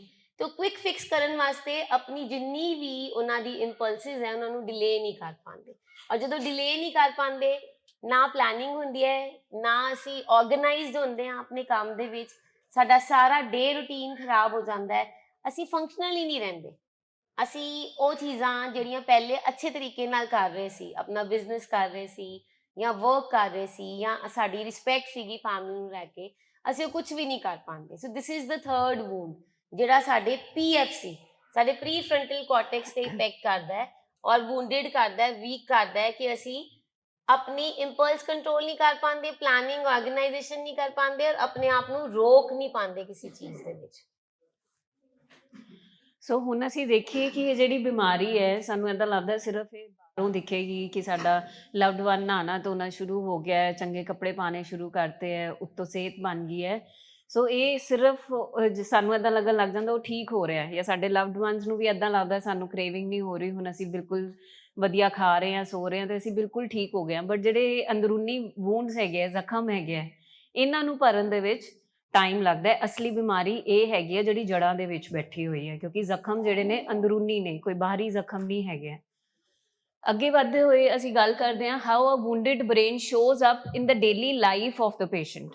ਹੁਣ ਇਹ ਜਿਹੜੇ ਵੂੰਡਸ ਨੇ ਇਹ ਕਿਵੇਂ ਉਹਦੀ ਰੋਜ਼ਮर्रा ਦੀ ਜ਼ਿੰਦਗੀ ਦੇ ਵਿੱਚ ਸਾਨੂੰ ਨਜ਼ਰ ਆਉਂਦੇ ਨੇ, ਜੋ ਉਹ ਕਰਦਾ ਹੈ ਜਾਂ ਉਹ ਬਿਹੇਵ ਕਰਦਾ ਹੈ, ਜਾਂ ਉਹ ਮੂਡ ਕਿੱਦਾਂ ਰਹਿੰਦਾ ਹੈ, ਜਾਂ ਉਹਦੀ ਸੋਚਣ ਦੀ ਜਿਹੜੀ ਪਾਵਰ ਹੈ ਉਹ ਕਿੱਦਾਂ ਅਫੈਕਟ ਕਰਦੀ ਹੈ ਬਿਕੋਜ਼ ਹੀ ਇਜ਼ ਵੂੰਡਡ। ਸਭ ਤੋਂ ਪਹਿਲੇ ਮੂਡ ਇਨਸਟੇਬਿਲਿਟੀ ਰਹਿੰਦੀ ਹੈ, ਉਹਦਾ ਮੂਡ ਅਪ ਐਂਡ ਡਾਊਨ ਰਹਿੰਦਾ ਹੈ। ਇਹ ਇੱਕ ਅਸੀਂ ਦੇਖ ਸਕਦੇ ਹਾਂ ਕਿ ਇਹ ਬੰਦਾ ਵੂੰਡਡ ਹੈ, ਇਹਦੇ ਅੰਦਰ ਬ੍ਰੇਨ ਦੇ ਵਿੱਚ ਜ਼ਖਮ ਹੋਏ ਹੋਏ ਹੈ ਜੇ ਉਹਦਾ ਮੂਡ ਇਨਸਟੇਬਲ ਰਹਿੰਦਾ। ਇਰੀਟੇਸ਼ਨ ਰਹਿੰਦੀ ਹੈ, ਸਡਨ ਐਂਗਰ ਰਹਿੰਦਾ ਹੈ, ਇੱਕਦਮ ਇੰਪਲਸਿਵ ਰਿਐਕਟਿਵ ਹੋ ਜਾਂਦਾ ਹੈ, ਇਮੋਸ਼ਨਲ ਬ੍ਰੇਕਡਾਊਨਸ, ਇੱਕਦਮ ਗੁੱਸਾ ਕਰੇਗਾ, ਇੱਕਦਮ ਰੋਣਾ ਆ ਜਾਏਗਾ, ਇੱਕਦਮ ਕੁਝ ਸਮਝ ਨਹੀਂ ਆਏਗੀ ਕਿ ਮੈਂ ਕੀ ਕਰਾਂ। ਫੀਲਿੰਗ ਐਮਟੀ ਔਰ ਰੈਸਟਲੈਸ, ਉਹਨੂੰ ਕੱਲਾਪਨ ਲੱਗੇਗਾ, ਖਾਲੀਪਨ ਲੱਗੇਗਾ, ਬੇਚੈਨੀ ਰਹੇਗੀ, ਇੱਕ ਜਗ੍ਹਾ ਟਿਕਾ ਨਹੀਂ ਹੋਏਗਾ, ਠਹਿਰਾਵ ਨਹੀਂ ਹੋਏਗਾ। ਐਗਰੀ ਕਰਦੇ ਹਾਂ ਅਸੀਂ ਇਹ ਸਾਰੇ ਸਾਈਨ ਐਂਡ ਸਿੰਪਟਮਸ ਤੋਂ ਐਗਰੀ ਕਰਦੇ ਹਾਂ। ਇਸ ਤਰ੍ਹਾਂ ਹੁੰਦਾ ਹੈ ਸਾਡਾ ਪੇਸ਼ੈਂਟ, ਉਹਨੂੰ ਮੂਡ ਸਵਿੰਗਸ ਆਉਂਦੇ ਹੈ, ਟਿਕ ਨਹੀਂ ਪਾਉਂਦਾ, ਇੰਪਲਸਿਵ ਹੋ ਜਾਂਦਾ ਹੈ। ਇਹ ਸਾਰੇ ਸਿੰਪਟਮਸ ਹੈ ਜਿਹੜੇ ਤੁਹਾਨੂੰ ਦੱਸ ਸਕਦੇ ਆ ਕਿ ਕੁਝ ਤੋਂ ਗੜਬੜ, ਕੁਝ ਤੇ ਹੈ ਅੰਦਰ। ਈਵਨ ਇਫ ਅਗਰ ਅਸੀਂ ਠੀਕ ਹੋ ਕੇ ਚਲੇ ਜਾਂਦੇ ਹਾਂ ਇੱਥੋਂ ਐਂਡ ਸਾਰਾ ਕੁਝ ਸਹੀ ਚੱਲ ਰਿਹਾ ਹੈ, ਪਰ ਤੁਹਾਨੂੰ ਇਹ up and down the mood ਲੱਗ ਰਿਹਾ ਹੈ, that means there is something wrong. That means you need to sit with your loved one and you need to find out what is wrong going. ਕਿਉਂਕਿ ਦੇਖੋ therapist ਕੋਲ, doctor ਕੋਲ ਤੁਸੀਂ ਬਾਅਦ ਚੋਂ ਆਓਗੇ। we tell this n number of time ਕਿ first rehab ਘਰ ਹੁੰਦਾ ਹੈ, ਸੈਕੰਡ ਰੀਹੈਬ ਸਾਡਾ ਹੈਗਾ, ਥਰਡ ਰੀਹੈਬ ਫਿਰ ਘਰ ਹੈਗਾ। ultimately after 3 months or after follow up treatments loved one ਨੇ ਘਰ ਹੀ ਆਣਾ ਹੈ। ਔਰ ਜਦੋਂ ਘਰ ਆਇਆ ਹੈ, you people are the first one to understand कि yes there is something, ਕੁਛ ਤੇ ਉੱਪਰ ਨੀਚੇ ਜਾ ਰਿਹਾ ਹੈ, ਕੁਛ ਤੇ ਪ੍ਰੋਬਲਮ ਆ ਰਹੀ ਹੈ। ਐਂਡ ਇਹ ਬਿਮਾਰੀ ਜਿਹੜੀ ਹੈ, ਇਹ ਜਿਹੜੀ ਐਡਿਕਸ਼ਨ ਦੀ ਬਿਮਾਰੀ ਹੈ, ਇਹ ਕਿਸ ਚੀਜ਼ ਦੀ ਬਿਮਾਰੀ ਹੈ? ਮੂਡ ਡਿਸਆਰਡਰ ਹੈ। ਇਹਦੇ ਵਿੱਚ ਅਪ ਵੀ ਆਏਗਾ, ਡਾਊਨ ਵੀ ਆਏਗਾ। ਅਸੀਂ ਸਲਿਪਸ ਔਰ ਰਿਲੈਪਸਿਸ ਨੂੰ ਪ੍ਰੀਵੈਂਟ ਕਰਨ ਵਾਸਤੇ the only thing which we have is ਇੱਕ ਵਾਈਟਲ ਬਿਹੇਵੀਅਰ ਕਿਹੜਾ ਹੈਗਾ ਹੈ, ਜਿਹੜਾ ਕਿ ਸਾਡੇ ਸਲਿਪ ਐਂਡ ਰਿਲੈਪਸਿਸ ਨੂੰ ਰੋਕੇਗਾ? ਹਾਂਜੀ, ਐਨੀਬਡੀ ਹੂ ਕੈਨ ਟੈਲ ਮੀ ਇੱਕ ਵਾਈਟਲ ਬਿਹੇਵੀਅਰ ਜਿਹੜੇ ਸਾਡੇ ਸਲਿਪਸ ਐਂਡ ਰਿਲੈਪਸਿਸ ਨੂੰ ਰੋਕੇਗਾ ਜੀ? ਹਾਂਜੀ, follow ups. If you are connected to the program and if you are following your therapist or mentor or doctor at any stage of your life, ਤੇ ਫਿਰ ਸਾਡੇ slips and ਰਿਲੈਪਸਿਸ ਨੂੰ ਅਸੀਂ ਰੋਕ ਸਕਦੇ ਹਾਂ। ਜਿਹੜਾ ਤੁਹਾਡਾ ਕਨੈਕਸ਼ਨ ਥਰੂ ਫੋਲੋ ਅਪ ਹੈ ਨਾ, ਜਿੰਨੇ ਵੀ ਸਲਿਪਸ ਐਂਡ ਰਿਲੈਪਸਿਸ ਆਉਂਦੇ ਹੈ ਉਦੋਂ ਆਉਂਦੇ ਹੈ when the real connection with the therapist and follow up and treatment misses, ਉਦੋਂ ਜਾ ਕੇ ਆਉਂਦੇ ਹੈ, ਰਾਈਟ ਜੀ? ਹਾਂਜੀ, next is cognitive problems, forgetfulness, lack of focus, poor problem solving, black and white thinking. ਹੁਣ ਅਸੀਂ ਛੋਟੀ ਛੋਟੀ ਚੀਜ਼ਾਂ ਨੂੰ ਭੁੱਲ ਰਹੇ ਹਾਂ, ਛੋਟੀ ਛੋਟੀ ਚੀਜ਼ਾਂ ਨੂੰ ਭੁੱਲ ਰਹੇ ਹਾਂ। ਉਹ ਗੱਲਾਂ ਜਿਹੜੀਆਂ ਬਿਲਕੁਲ ਨੋਰਮਲ ਹੈ, ਛੋਟੀ ਜਿਹੀ ਹੈ, ਸਾਡੇ ਕੋਲ ਉਹ ਵਾਲੀਆਂ ਪ੍ਰੋਬਲਮਸ ਵੀ ਨਹੀਂ ਸੋਲਵ ਹੋ ਰਹੀਆਂ। It is taking so much of time. ਸਾਡਾ ਫੋਕਸ ਨਹੀਂ ਬਣ ਰਿਹਾ, ਅਸੀਂ ਸੋਚ ਹੀ ਨਹੀਂ ਪਾ ਰਹੇ, ਸਾਨੂੰ ਸਮਝ ਹੀ ਨਹੀਂ ਆ ਰਹੀ ਕੁਛ ਵੀ। And black and white thinking ਹੋ ਗਈ, ਇਹ ਜਾਂ ਉਹ। ਅਸੀਂ ਵਿਚਕਾਰਲਾ ਸੋਚ ਹੀ ਨਹੀਂ ਪਾਉਂਦੇ, ਅਸੀਂ ਇੱਕ ਵਿਚਕਾਰਲਾ ਸੋਲਿਊਸ਼ਨ ਹੀ ਨਹੀਂ ਕੱਢ ਪਾਉਂਦੇ। ਮੋਸਟਲੀ ਕੀ ਹੁੰਦਾ ਹੈ, ਅਸੀਂ ਪ੍ਰੋਬਲਮ ਓਰੀਐਂਟਿਡ ਹੀ ਰਹਿੰਦੇ ਹਾਂ, ਸੋਲਿਊਸ਼ਨ ਓਰੀਐਂਟਿਡ ਨਹੀਂ ਰਹਿੰਦੇ। ਕਿਤੇ ਨਾ ਕਿਤੇ ਹੋਪਲੈਸਨੈਸ ਹੁੰਦੀ ਹੈ। ਜਿਹੜੇ ਸਾਡੇ ਲਵਡ ਵਨ ਐਡਿਕਸ਼ਨ 'ਚ ਹੁੰਦੇ ਆ, ਉਹਨਾਂ ਦੇ ਅੰਦਰ ਵੀ ਹੋਪਲੈਸਨੈਸ ਹੁੰਦੀ ਹੈ ਕਿਤੇ ਨਾ ਕਿਤੇ। ਫੈਮਿਲੀ 'ਚ ਤੇ ਹੁੰਦੀ ਹੈ, ਉਹਨਾਂ ਨੂੰ ਵੀ ਲੱਗਦਾ ਹੈ ਕਿ ਨਹੀਂ, ਠੀਕ ਨਹੀਂ ਹੋ ਸਕਦਾ। We have heard an number of times from our loved ones ਕਿ ਮੈਂ ਠੀਕ ਨਹੀਂ ਹੋ ਸਕਦਾ, ਜੋ ਮਰਜ਼ੀ ਕਰ ਲਓ, 3 ਮਹੀਨੇ ਰੱਖ ਲਓ, 6 ਮਹੀਨੇ ਰੱਖ ਲਓ, मैं नहीं जी छड़ना, मेरे को नहीं जी छड़ी जानी। तो वो ब्लैक एंड वाइट थिंकिंग होती है, समझ नहीं लगती कि क्या करना है। So these are the cognitive problems कि कोग्निशन जिहड़ी है मेरी हुण समझ घट गई है। मेरी समझ दे विच की आंदा है कि जिहड़ियां चीज़ां मैनूं पहले याद रहिंदियां सी हुण याद नहीं रहिंदियां, जिहड़ा मैं फोकस कर पांदी सी हुण मैं फोकस नहीं कर पांदी, हुण मैं सही तरीके नाल अपने आप नूं मैनेज नहीं कर पांदी। ਬਿਹੇਵੀਅਰਲ ਡਿਸਫੰਕਸ਼ਨ ਕਿ ਵੂੰਡ ਜਿਹੜਾ ਹੈ ਹੁਣ ਕਿਵੇਂ ਸਾਡੇ ਬਿਹੇਵੀਅਰ 'ਚ ਕਿਵੇਂ ਨਜ਼ਰ ਆਏਗਾ ਸਾਡੇ ਲਵਡ ਵਨਸ ਦੇ। ਲਾਈਂਗ ਬਿਹੇਵੀਅਰ ਸਰਵਾਈਵਲ ਹੈਬਿਟ ਹੈ ਨਾ ਕਿ ਕਿਸੇ ਵੀ ਚੀਜ਼ ਤੋਂ ਬਚਣਾ ਹੈ। ਜੇ ਕੋਈ ਮੇਰੇ ਤੋਂ ਕੋਈ ਸਵਾਲ ਪੁੱਛ ਰਿਹਾ ਹੈ ਤੇ ਜੇ ਮੇਰੇ ਉੱਤੇ ਗੱਲ ਆ ਜਾਏਗੀ, ਮੈਂ ਸਰਵਾਈਵ ਕਰਨ ਲਈ ਅਟੈਕ ਦੇ ਕੇ ਕੀ ਕਰਾਂਗਾ? ਝੂਠ ਬੋਲਾਂਗਾ। ਠੀਕ ਹੈ, ਸੋ ਸਾਡੇ ਬਿਹੇਵੀਅਰ ਦੇ ਵਿੱਚ ਝੂਠ ਬੋਲਣਾ ਆ ਜਾਂਦਾ। ਅਸੀਂ ਕਹਿੰਦੇ ਹਾਂ ਜਦੋਂ ਨਸ਼ੇ ਦੇ ਵਿੱਚ ਹੁੰਦਾ ਹੈ ਸਾਡਾ ਲਵਡ ਵਨ, ਸੋ ਉਹ ਮੂੰਹ ਖੋਲੇਗਾ ਤੇ ਝੂਠ ਬੋਲੇਗਾ, ਕਿਉਂਕਿ ਹਮੇਸ਼ਾ ਉਹ 24 ਘੰਟੇ ਸਰਵਾਈਵਲ ਮੋਡ ਦੇ ਵਿੱਚ ਹੈਗਾ, ਆਪਣੇ ਆਪ ਨੂੰ ਬਚਾਅ ਦੀ ਕੋਸ਼ਿਸ਼ ਕਰ ਰਿਹਾ ਹੈ। ਤੇ ਕੁਝ ਚੀਜ਼ਾਂ ਉਹਦੇ ਤੋਂ ਇਹੋ ਜਿਹੀਆਂ ਹੁੰਦੀਆਂ ਜੋ ਕਿ ਉਹ ਨਹੀਂ ਕਰਨਾ ਚਾਹੁੰਦਾ, ਬਟ ਹੋ ਜਾਂਦੀਆਂ। ਬਟ ਜਦੋਂ ਉਹਨੂੰ ਅਕਾਊਂਟੇਬਿਲਿਟੀ, ਸਵਾਲ ਜਵਾਬ ਪੁੱਛਦੇ ਹਾਂ ਅਸੀਂ, ਤਾਂ ਪਹਿਲੀ ਚੀਜ਼ ਉਹ ਕੀ ਆਪਣੇ ਬਚਾਅ ਲਈ ਕਰੇਗਾ? ਝੂਠ ਬੋਲੇਗਾ। Second is ਅਵੋਇਡੈਂਸ। ਅਵੋਇਡੈਂਸ ਮਤਲਬ ਕਤਰਾਨਾ ਸ਼ੁਰੂ, ਖਿਸਕਣਾ ਸ਼ੁਰੂ ਕਰ ਦੇਗਾ ਤੁਹਾਡੇ ਤੋਂ, ਕੱਲਾ ਕੱਲਾ ਰਹਿਣਾ ਸ਼ੁਰੂ ਕਰ ਦੇਗਾ। ਬਿਹੇਵੀਅਰ ਦੇ ਵਿੱਚ ਉਹ ਤੁਹਾਡੇ ਵਿੱਚ ਨਹੀਂ ਬੈਠੇਗਾ, ਬੱਚਿਆਂ ਨਾਲ ਖੇਡੇਗਾ ਨਹੀਂ, ਕੰਮ ਤੇ ਵੀ ਕੱਲਾ ਕੱਲਾ ਰਹਿਣਾ ਸ਼ੁਰੂ ਕਰ ਦੇਗਾ। ਸੋ ਹੌਲੀ ਹੌਲੀ ਅਸੀਂ ਕਹਿੰਦੇ ਹਾਂ ਕਿ ਪਹਿਲੇ ਬਿਹੇਵੀਅਰ ਦੇ ਵਿੱਚ ਕੀ ਨਜ਼ਰ ਆਏਗਾ ਕਿ ਬਿਮਾਰੀ ਆ ਰਹੀ ਹੈ, ਖਿਸਕਣਾ ਸ਼ੁਰੂ ਕਰ ਦੇਗਾ, ਉਹ ਤੁਹਾਡੇ ਵਿੱਚ ਰਚਨਾ, ਬੈਠਣਾ, ਹੱਸਣਾ, ਖੇਡਣਾ ਬੰਦ ਕਰ ਦੇਗਾ। ਇੰਪਲਸਿਵਿਟੀ। ਇੰਪਲਸਿਵਿਟੀ ਕਿ ਇੱਕਦਮ ਅਸੀਂ ਰਿਐਕਟਿਵ ਹੋ ਜਾਂਦੇ ਹਾਂ। ਰਿਐਕਟਿਵ ਮਤਲਬ ਕੋਈ ਵੀ ਤੁਸੀਂ ਗੱਲ ਕੀਤੀ ਹੈ, ਉਹ ਗੱਲ 2 ਮਿੰਟ ਪਹਿਲੇ ਉਹ ਆਰਾਮ ਨਾਲ ਸੁਣਨਗੇ, 5 ਮਿੰਟ ਬਾਅਦ ਤੁਹਾਨੂੰ ਇੱਦਾਂ ਲੱਗੇਗਾ ਕਿ ਇਹੀ ਗੱਲ ਤੇ ਮੈਂ ਕੀਤੀ ਸੀ ਕੱਲ ਵੀ, ਤੁਸੀਂ ਰਿਐਕਟ ਨਹੀਂ ਕੀਤਾ ਸੀ। ਪਰ ਇੱਕਦਮ ਕੀ ਹੈ ਕਿ ਇੰਪਲਸਿਵਿਟੀ ਆ ਗਈ ਕਿ ਹੁਣ ਮੇਰੇ ਦਿਮਾਗ 'ਚ ਆਇਆ ਤੇ ਹੁਣ ਤੇ ਮੈਂ ਕਰਨਾ ਹੀ ਹੈ, ਹੁਣ ਨਹੀਂ ਮੈਂ ਮੰਨਾਂਗਾ।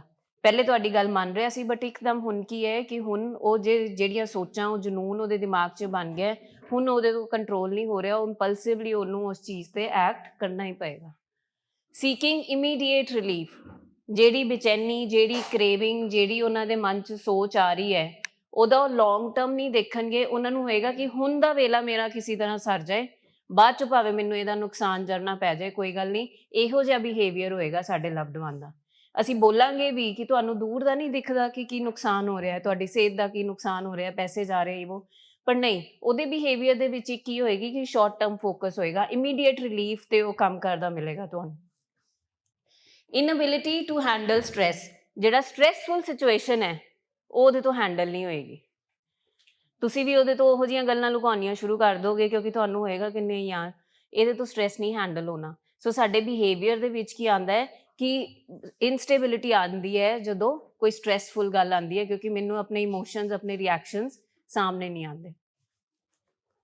Next है relationship difficulties, emotional distance, blame shifting, manipulation and loss of trust. ਕੀ ਕਰਦੀ ਹੈ ਬਿਮਾਰੀ? ਸਭ ਤੋਂ ਜ਼ਿਆਦਾ ਕੀ ਕਰਦੀ ਹੈ ਐਡਿਕਸ਼ਨ ਦੀ ਬਿਮਾਰੀ? Blame game. ਤੁਹਾਡੇ ਕਰਕੇ, ਤੁਹਾਡਾ ਹੀ ਪੰਗਾ ਹੈ, ਤੁਸੀਂ ਦੂਸਰੇ ਦੇ ਸਾਹਮਣੇ ਮੇਰੀ ਬੇਇੱਜ਼ਤੀ ਕਰਤੀ ਸੀ ਤਾਂ ਜਾ ਕੇ ਮੈਂ, ਇਹ ਤੁਸੀਂ ਬਸ ਮੇਰੇ ਪਿੱਛੇ ਹੀ ਪਏ ਰਹਿੰਦੇ ਹੋ। ਜੇ ਤੁਸੀਂ ਮੈਨੂੰ ਗੁੱਸਾ ਨਾ ਕੀਤਾ ਹੁੰਦਾ ਤੇ ਮੈਂ ਨਸ਼ਾ ਨਹੀਂ ਸੀ ਕਰਨਾ ਜਾ ਕੇ। ਮੈਂ ਤੇ ਸੋਚ ਲਿਆ ਹੋਇਆ ਸੀ ਛੱਡਣ ਦਾ। ਦੇਖੋ ਮੈਂ ਕਿੰਨੇ ਦਿਨ ਛੱਡੇ ਰੱਖਿਆ, ਮੈਂ 1 ਮਹੀਨਾ ਛੱਡੇ ਰੱਖਿਆ। 31st ਡੇ ਜਾ ਕੇ ਮੈਂ ਇਸ ਕਰਕੇ ਕੀਤਾ ਕਿਉਂਕਿ ਤੁਹਾਡਾ ਹੀ ਪੰਗਾ ਸੀਗਾ। ਤੁਸੀਂ ਸਾਰਿਆਂ ਦੇ ਸਾਹਮਣੇ ਮੇਰੀ ਇਨਸਲਟ ਕਰਤੀ। ਮਿਸਟਰਸਟ ਆਉਣ ਲੱਗ ਪੈਂਦਾ, ਡਾਊਟਫੁਲ ਹੋਣ ਲੱਗ ਪੈਂਦਾ, ਕਿਉਂਕਿ ਇਹ ਬਿਮਾਰੀ ਜਿਹੜੀ ਹੈ ਨਾ, ਇਹ ਟਰਸਟ ਨਹੀਂ ਕਰਦੀ। ਸਾਨੂੰ ਫੈਮਲੀਜ਼ ਤੇ ਮਿਸਟਰਸਟ ਹੋਣਾ ਸ਼ੁਰੂ ਹੋ ਜਾਂਦਾ ਹੈ।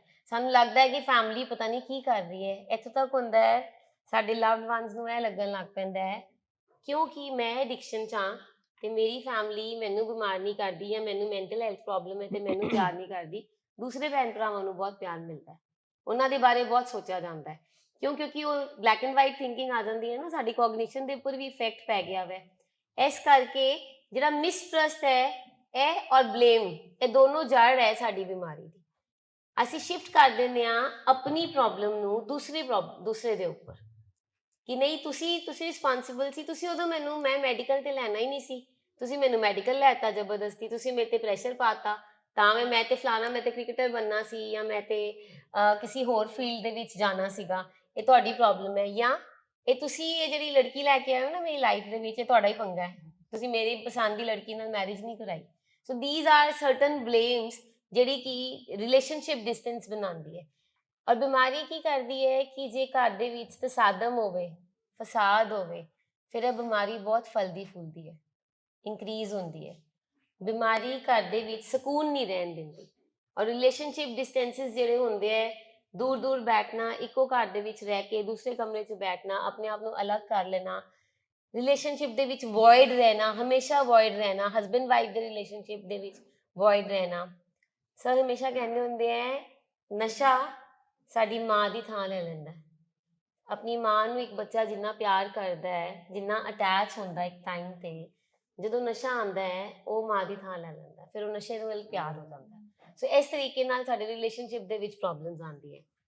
And then is physical symptoms, ਕਿ ਫਿਜ਼ੀਕਲੀ ਸਾਨੂੰ ਕਿਵੇਂ ਦਿਖੇਗਾ ਕਿ ਅੰਦਰ ਜ਼ਖਮ ਹੈਗੇ ਇਨਸਾਨ ਦੇ, ਕਿ ਉਹਦੇ ਸਲੀਪ ਇਸ਼ੂਜ਼ ਆਉਣੇ ਸ਼ੁਰੂ ਹੋ ਜਾਣਗੇ, ਉਹਨੂੰ ਚੰਗੀ ਨੀਂਦ ਨਹੀਂ ਆਏਗੀ, ਸਕੂਨ ਭਰੀ ਨੀਂਦ ਨਹੀਂ ਆਏਗੀ, ਡਿਸਟਰਬਡ ਰਹੇਗੀ, ਜਾਂ ਤੇ ਲੇਟ ਸੋਏਗਾ, ਸਵੇਰੇ ਸਖਤੇ ਉੱਠ ਕੇ ਬੈਠ ਜਾਏਗਾ, ਬੇਚੈਨੀ ਰਹੇਗੀ। ਸਭ ਤੋਂ ਜ਼ਿਆਦਾ ਵਾਈਟਲ ਸਾਈਨ ਹੈ ਸਲੀਪ ਦਾ। ਮਤਲਬ ਫਰਸਟ ਸਾਈਨਸ ਜਿਹੜੇ ਕਹਿ ਲਓ ਕਿ ਤੁਸੀਂ ਇਨਸਟੇਬਿਲਿਟੀ ਜੇ ਦੇਖੋ ਤੇ ਫਰਸਟ ਸਾਈਨਸ ਜਿਹੜੇ ਹੈਗੇ ਉਹ ਤੁਹਾਨੂੰ ਉਹਦੀ ਸਲੀਪ 'ਚ ਦਿਖਣਗੇ ਕਿ ਉਹ ਜ਼ਿਆਦਾ ਸੋ ਰਿਹਾ, ਡਿਸਟਰਬਡ ਸਲੀਪ ਹੈਗੀ ਹੈ ਜਾਂ ਬਿਲਕੁਲ ਵੀ ਨਹੀਂ ਸੋ ਰਿਹਾ। ਦੈਨ ਕ੍ਰੇਵਿੰਗਸ ਦੇ ਵਿੱਚ ਕੀ ਹੋਏਗਾ ਕਿ ਹਰ ਕਿਸੇ ਦੀ ਕ੍ਰੇਵਿੰਗ ਅਲੱਗ-ਅਲੱਗ ਤਰ੍ਹਾਂ ਨਾਲ ਅਲਾਰਮ ਕਰਦੀ ਹੈ। ਕਿਸੇ ਨੂੰ ਸਾਈਕੋਲੋਜੀਕਲ ਕ੍ਰੇਵਿੰਗਸ ਹੁੰਦੀਆਂ, ਸੋਚਾਂ ਨਹੀਂ ਹਟਦੀਆਂ, ਕਿਸੇ ਨੂੰ ਫਿਜ਼ੀਕਲ ਕ੍ਰੇਵਿੰਗਸ ਹੁੰਦੀ ਹੈ, ਤੋੜ ਲੱਗਦੀ ਹੈ, ਬੇਚੈਨੀ ਆਉਂਦੀ ਹੈ, ਲੱਤਾਂ 'ਚ ਤੋੜ ਲੱਗਦੀ ਹੈ, ਖਿੱਚ ਪੈਂਦੀ ਹੈ। ਦੈਨ ਇਜ਼ ਲੋ એનર્ਜੀ, ਕੋਈ ਕੰਮ ਕਰਨ ਦਾ ਦਿਲ ਨਹੀਂ ਕਰਦਾ, ਬੁਝਿਆ ਰਹੇਗਾ ਇਨਸਾਨ, ਗੱਲਬਾਤ ਕਰਨ ਦਾ ਦਿਲ ਨਹੀਂ ਕਰਦਾ, ਮੰਜੇ ਤੋਂ ਉੱਠਣਾ ਵੀ ਉਹਨੂੰ ਇੱਕ ਟਾਸਕ ਲੱਗੇਗਾ, ਸੋ ਲੋ એનર્ਜੀ ਰਹੇਗੀ। ਜਾਂ ਸਾਈਕੋਸੋਮੈਟਿਕ ਕੰਪਲੇਂਟਸ, ਸਾਈਕੋਸੋਮੈਟਿਕ ਕੀ ਹੁੰਦਾ ਹੈ ਕਿ ਪੇਨ ਹੈ ਨਹੀਂ ਹੈ ਬਟ ਸਾਈਕੋਲੋਜੀਕਲੀ ਸਾਨੂੰ ਲੱਗ ਰਹੀ ਹੈ, ਤੇ ਜੇ ਅਗਰ 10% 20% ਹੈ ਵੀ ਹੈ, 80% ਮੇਰੇ ਬ੍ਰੇਨ ਨੇ ਉਹਨੂੰ ਬਹੁਤ ਜ਼ਿਆਦਾ ਵੱਡਾ ਕੀਤਾ ਹੋਇਆ। ਸੋ ਸਾਈਕੋਸੋਮੈਟਿਕ ਜਿਹੜੀਆਂ ਪੇਨਸ ਨੇ, ਜਿਹੜੇ ਸਿੰਪਟਮਸ ਨੇ, ਉਹ ਵੱਧ ਜਾਂਦੇ ਨੇ ਕਿ ਪ੍ਰੋਬਲਮ ਇੰਨੀ ਜੀ ਹੋਏਗੀ, ਦਰਦ ਇੰਨੀ ਜੀ ਹੋਏਗੀ, ਬਟ ਮੈਨੂੰ ਉਹ ਬਹੁਤ ਵੱਡੀ ਲੱਗਣ ਲੱਗ ਜਾਂਦੀ ਹੈ ਕਿਉਂਕਿ ਮੇਰੇ ਦਿਮਾਗ ਦੇ ਵਿੱਚ ਵੂੰਡਸ ਨੇ ਜਿਹੜੇ ਅਲੱਗ-ਅਲੱਗ ਹਿੱਸਿਆਂ 'ਚ ਨੇ, ਉਹਨਾਂ ਨੇ ਕੰਮ ਕਰਨਾ ਬੰਦ ਕਰਤਾ। ਹੁਣ ਮੈਨੂੰ ਥੋੜੀ ਜਿਹੀ ਵੀ ਚੀਜ਼ ਜਿਹੜੀ ਹੈ ਉਹ ਬਹੁਤ ਵੱਡੀ ਲੱਗਦੀ ਪਈ ਹੈ।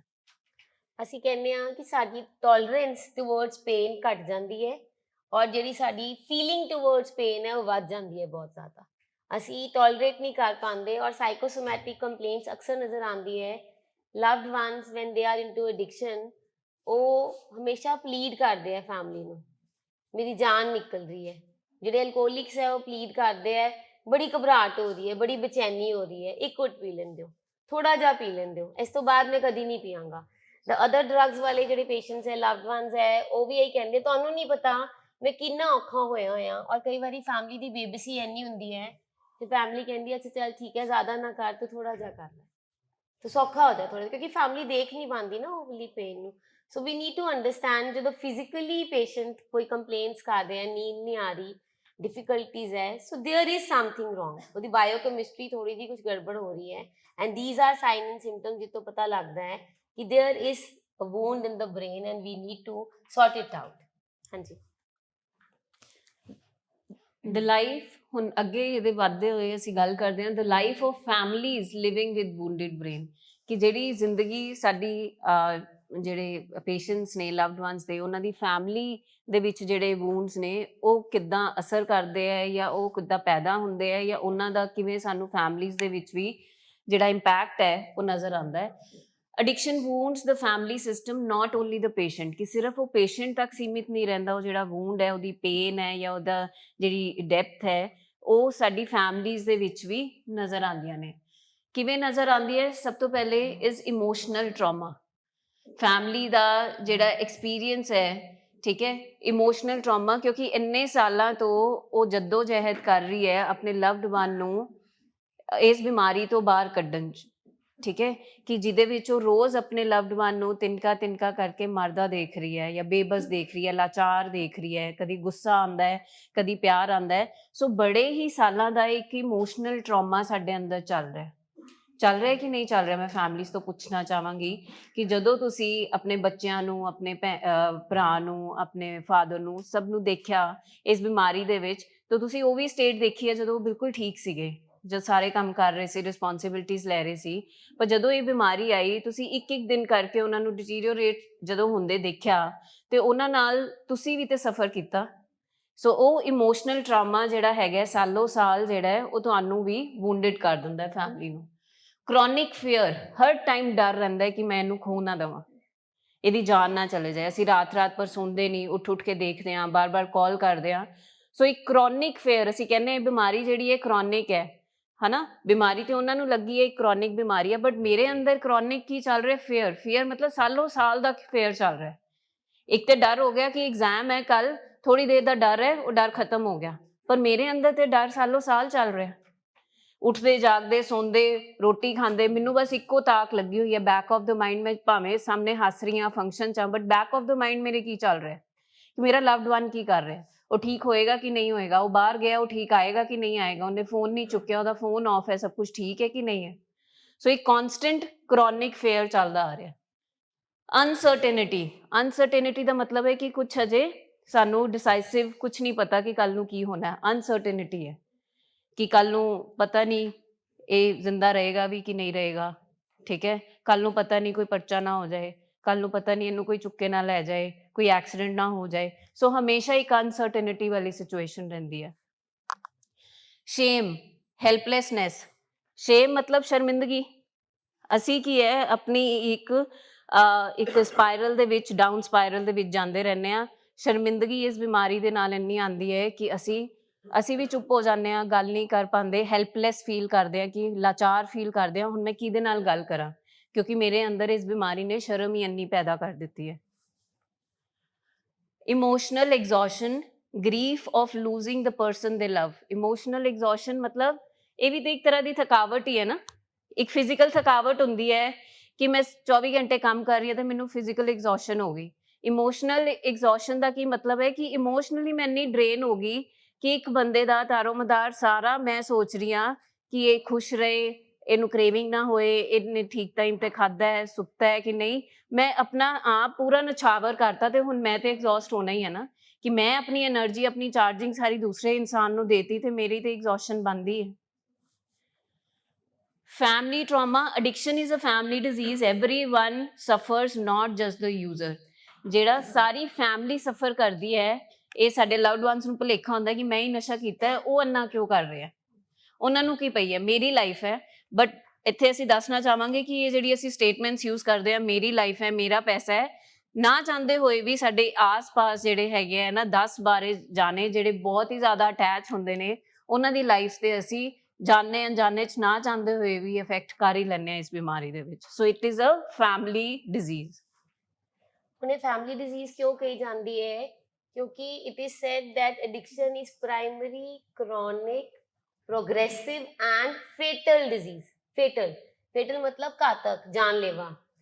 ਹੁਣ ਅਸੀਂ ਕਹਿੰਦੇ ਆ ਕਿ ਮੈਂ ਕਈ ਵਾਰੀ ਨਾ ਸਾਡਾ ਲਵਡ ਵਨ ਕਹਿੰਦਾ ਹੈ, ਅਗਰ ਫੈਮਿਲੀ ਰੋ ਰਹੀ ਹੁੰਦੀ ਨਾ, ਇੱਕ ਡਾਟਾ ਇੰਟਰਵੈਂਸ਼ਨ ਦੇ ਵਿੱਚ ਦੇयर ਵਾਸ ਅ ਫੈਮਿਲੀ ਜਿਹੜੀ ਗੱਲ ਕਰ ਰਹੇ ਸੀਗੇ ਮਦਰ, ਕਿ ਇੱਕ ਦਿਨ ਇਹ ਆਇਆ ਔਰ ਬਹੁਤ ਜ਼ਿਆਦਾ ਇਹਨੇ ਨਸ਼ਾ ਕੀਤਾ ਹੋਇਆ ਸੀਗਾ ਔਰ ਬਹੁਤ ਜ਼ਿਆਦਾ ਡਰਾਊਜ਼ੀ ਸੀ, ਤੇ ਮੈਂ ਇੰਨੀ ਜ਼ਿਆਦਾ ਤਕਲੀਫ 'ਚ ਆ ਗਈ, ਮੇਰੀ ਪੇਨ ਇੰਨੀ ਸੀ ਕਿ ਮੈਂ ਬਹੁਤ ਰੋਈ। ਮੈਂ ਇੰਨੀ ਜ਼ਿਆਦਾ ਉੱਚੀ ਰੋਈ ਔਰ ਗਲਤ ਤਰੀਕੇ ਨਾਲ ਰੋਈ, ਔਰ ਮੈਨੂੰ ਮੇਰਾ ਲਵਡ ਵਨ ਕੀ ਕਹਿੰਦਾ ਹੈ, ਮਰਿਆ ਨਹੀਂ, ਜਿੰਦਾ ਹੈਗਾ ਮੈਂ, ਤੂੰ ਤੇ ਇਸ ਤਰ੍ਹਾਂ ਰੋਣੀ ਪਈ ਹੈ ਮਾਂ ਜਿੱਦਾਂ ਬੰਦਾ ਕੋਈ ਮਰ ਗਿਆ ਹੁੰਦਾ ਹੈ, ਤੂੰ ਤੇ ਮੈਨੂੰ ਜਿੰਦੇ ਜੀ ਮਾਰਨ ਲੱਗੇ।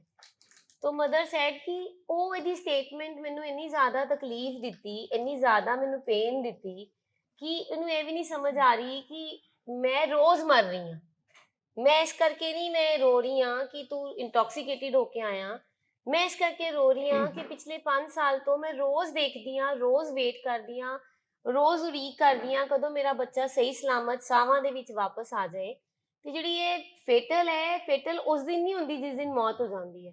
ਫੇਟਲ ਹੈ ਇਹ ਹੈ ਕਿ ਮੇਰੇ ਵਾਸਤੇ ਰੋਜ਼ ਹੀ ਫੇਟਲ ਹੈ, ਐਵਰੀ ਡੇ, ਇੱਕ ਸੈਕਿੰਡ, ਇੱਕ ਦਿਨ, ਜਦ ਤੱਕ ਮੈਂ ਦੇਖ ਨਹੀਂ ਲੈਂਦੀ ਆਪਣੀ ਅੱਖਾਂ ਦੇ ਨਾਲ ਕਿ ਮੇਰਾ ਬੱਚਾ ਜ਼ਿੰਦਾ ਵਾਪਸ ਆ ਗਿਆ ਹੈ ਘਰ, ਮੈਨੂੰ ਚੈਨ ਨਹੀਂ ਆਉਂਦਾ।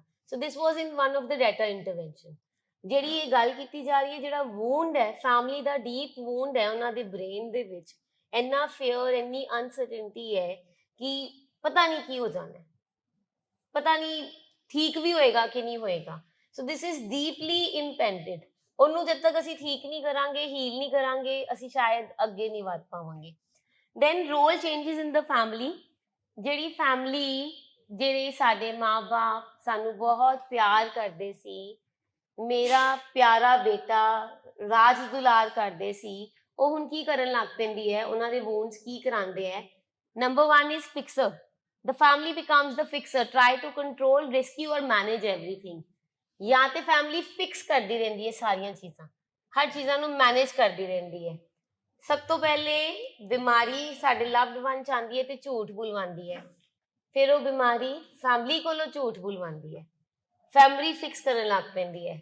ਅਗਰ ਕੋਈ ਪੁੱਛਦਾ ਨਾ ਰਿਲੇਟਿਵ ਕਿੱਥੇ ਹੈ ਬੇਟਾ, ਇੱਥੇ ਵੀ ਹੁੰਦਾ ਕਈ ਵਾਰੀ, ਅਸੀਂ ਜਦੋਂ ਕਹਿੰਦੇ ਹਾਂ ਨਾ 3 ਮੰਥਸ ਤੇ ਫੈਮਿਲੀ ਕਹਿੰਦੀ ਹੈ ਉਹ ਅਸੀਂ ਕਿਉਂ ਹੈ, ਦੁਬਈ ਗਿਆ ਹੋਇਆ ਹੈ, ਮਾਸੀ ਕੋਲ ਗਿਆ ਹੋਇਆ, ਇੱਥੇ ਕੋਈ ਆਸਟ੍ਰੇਲੀਆ ਗਿਆ, ਕੋਈ ਨਿਊਜ਼ੀਲੈਂਡ ਗਿਆ, ਕੋਈ, ਮਤਲਬ ਅਸੀਂ ਕਿਸ ਤਰ੍ਹਾਂ ਫਿਕਸ ਕਰਦੇ ਹਾਂ ਬਿਮਾਰੀ ਨੂੰ।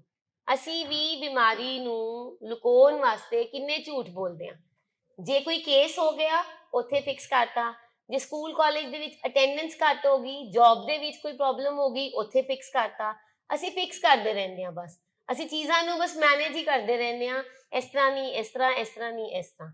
Then the family becomes the enabler, softening consequences, covering up or giving money। ਜਿਵੇਂ ਮੈਂ ਤੁਹਾਨੂੰ ਕਿਹਾ ਹੈ, ਨਾ ਚਾਹੁੰਦੇ ਹੋਏ ਵੀ ਇੱਕ ਫੈਮਿਲੀ ਮੈਂਬਰ ਦੀ ਇਸ ਤੋਂ ਵੱਡੀ ਪੇਨ ਨਹੀਂ ਹੋ ਸਕਦੀ ਕਿ ਨਾ ਚਾਹੁੰਦੇ ਹੋਏ ਵੀ ਕੌਨਸੀਕੁਐਂਸ ਨਹੀਂ ਦੇ ਪਾਉਂਦੇ ਆਪਣੇ ਬੱਚਿਆਂ ਨੂੰ, ਰੋਕ ਨਹੀਂ ਪਾਉਂਦੇ, ਉਹਨਾਂ ਦੀ ਜਿੰਨੀਆਂ ਸਹੂਲਤਾਂ ਹੈਗੀਆਂ ਸਾਰੀਆਂ ਉੱਥੇ ਹੀ ਰੱਖਦੇ ਆ। ਅੱਛਾ, ਇੱਕ ਸਵਾਲ ਹੈ ਮੇਰਾ ਫੈਮਿਲੀ ਤੋਂ, ਕਦੀ ਇਸ ਤਰ੍ਹਾਂ ਆਇਆ ਹੈ ਕਿ ਅਸੀਂ ਆਪਣੇ ਲਵ ਵਨ ਨੂੰ ਕਿਹਾ ਹੁਣ ਤੁਹਾਨੂੰ ਏਸੀ ਕਮਰਾ ਨਹੀਂ ਮਿਲਣਾ, ਹੁਣ ਤੁਹਾਨੂੰ ਗੱਡੀ ਨਹੀਂ ਮਿਲਣੀ, ਹੁਣ ਤੁਹਾਨੂੰ ਪੈਸੇ ਨਹੀਂ ਮਿਲਣੇ, ਹੁਣ ਤੁਹਾਨੂੰ ਕ੍ਰੈਡਿਟ ਕਾਰਡ ਨਹੀਂ ਮਿਲਣੇ, ਅਸੀਂ ਕਰ ਹੀ ਨਹੀਂ ਪਾਉਂਦੇ, ਅਸੀਂ ਕੌਨਸੀਕੁਐਂਸ ਜਿਹੜਾ ਹੈ ਦੇ ਹੀ ਨਹੀਂ ਪਾਉਂਦੇ। ਕਿਉਂ? ਕਿਉਂਕਿ ਅਸੀਂ ਕਿਤੇ ਨਾ ਕਿਤੇ ਇਨੇਬਲ ਕਰ ਰਹੇ ਹੁੰਦੇ ਹਾਂ ਬਿਮਾਰੀ ਨੂੰ। And I would like to share 2 incidents with you. One incident was ਕਿ ਸਾਡੇ ਇੱਕ ਲਵ ਵਨ ਦੇ ਫਾਦਰ ਸੀ, ਬਹੁਤ ਹੀ ਇਮੋਸ਼ਨਲੀ ਵੀਕ ਸੀ, ਬਹੁਤ ਹੀ ਇਮੋਸ਼ਨਲੀ ਵੀਕ ਸੀ। ਉਹਨਾਂ ਨੇ ਕਿਹਾ ਕਿ ਇਹ ਨਾ ਮੈਮ ਬਹੁਤ ਜ਼ਿਆਦਾ ਪੈਸਿਆਂ ਦਾ ਨਸ਼ਾ ਕਰਦਾ ਸੀ। ਪੈਸਾ is not a problem for me, ਇਹਦਾ ਹੀ ਹੈ ਸਾਰਾ, ਪਰ ਮੈਂ ਕਰਨਾ ਸ਼ੁਰੂ ਕੀਤਾ ਕਿ ਅਗਰ ਇਹ ਮੇਰੇ ਕੋਲ 5 ਜਾਂ 7,000 ਰੋਜ਼ ਦਾ ਲੈਂਦਾ ਸੀ, ਮੈਂ ਇਹਨੂੰ ਕਿਹਾ 1,000 ਲੈ ਜਾ ਬਸ, 1,000 ਤੋਂ ਵੱਧ ਨਹੀਂ ਮਿਲਣਾ। ਮੈਂ ਦੇਖੋ ਮੈਨੇਜ ਕਰਨ ਦੀ ਕੋਸ਼ਿਸ਼ ਕੀਤੀ ਬਹੁਤ ਜ਼ਿਆਦਾ, ਪਰ ਜਿਹੜਾ ਉਹ 1,000 ਦਿੱਤਾ ਹੈ ਸੋਚ ਕੇ ਕਿ ਸ਼ਾਇਦ ਘਟਾ ਲੇਗਾ, ਪਰ ਉਹਦੇ ਨਾਲ ਵੀ ਪ੍ਰੋਬਲਮ ਸ਼ੁਰੂ ਹੋ ਗਈਆਂ। And secondly we had a family ਜਿਹਦੇ ਵਿੱਚ father was a pharmacist or a doctor. I am really sorry to say, but ਕਿੰਨੀ ਪੇਨ ਹੈ ਇੱਕ ਫਾਦਰ ਦੀ। ਹੀ ਸੈਡ ਕਿ ਮੈਂ ਇਹਨੂੰ ਖੁਦ ਇੰਜੈਕਸ਼ਨ ਲਾ ਕੇ ਦਿੰਦਾ ਸੀ ਕਿ ਜੇ ਯੂਜ਼ ਕਰਨਾ ਹੀ ਹੈ ਨਾ, ਤੂੰ ਬਾਹਰ ਜਾ ਕੇ ਪਲੀਜ਼ ਦੱਸ ਨਾ ਯੂਜ਼ ਕਰ, ਕਿਉਂਕਿ ਇਹ ਬਾਹਰ ਜਾ ਕੇ ਨਾ ਮੰਗਣ ਲੱਗ ਪਿਆ ਸੀ ਲੋਕਾਂ ਕੋਲੋਂ, ਉਧਾਰ ਲੈਣ ਲੱਗ ਪਿਆ ਸੀ। ਐਂਡ ਉਹਦੇ ਨਾਲ ਸਾਡੀ ਬੜੀ ਪ੍ਰੋਬਲਮ ਹੋ ਰਹੀ ਸੀ, ਤੇ ਮੈਂ ਇਹਨੂੰ ਕਹਿੰਦਾ ਸੀ ਇੱਕ ਇੰਜੈਕਸ਼ਨ ਮੇਰੇ ਸਾਹਮਣੇ ਲਗਾ ਲੈ, ਕਿਉਂ ਕਿ ਜੇ ਓਵਰਡੋਜ਼ ਹੋਏਗੀ ਮੈਂ ਬਚਾ ਤੇ ਲਵਾਂਗਾ। ਹੁਣ ਤੁਸੀਂ ਮੈਨੂੰ ਦੱਸੋ ਇਸ ਤੋਂ ਵੱਡੀ ਪੇਨ ਇੱਕ ਫਾਦਰ ਦੀ ਕੀ ਹੈ?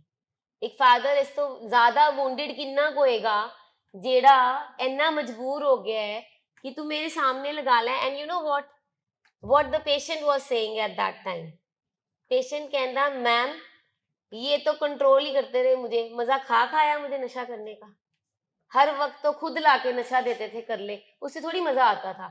मजा तो वो आता है जब बाहर जाओ, चोरी चोरी जाओ, छुप के लेके आओ और उसमें किक मिले और एंजॉय करो। So this was the pain, this was the wound of the patient.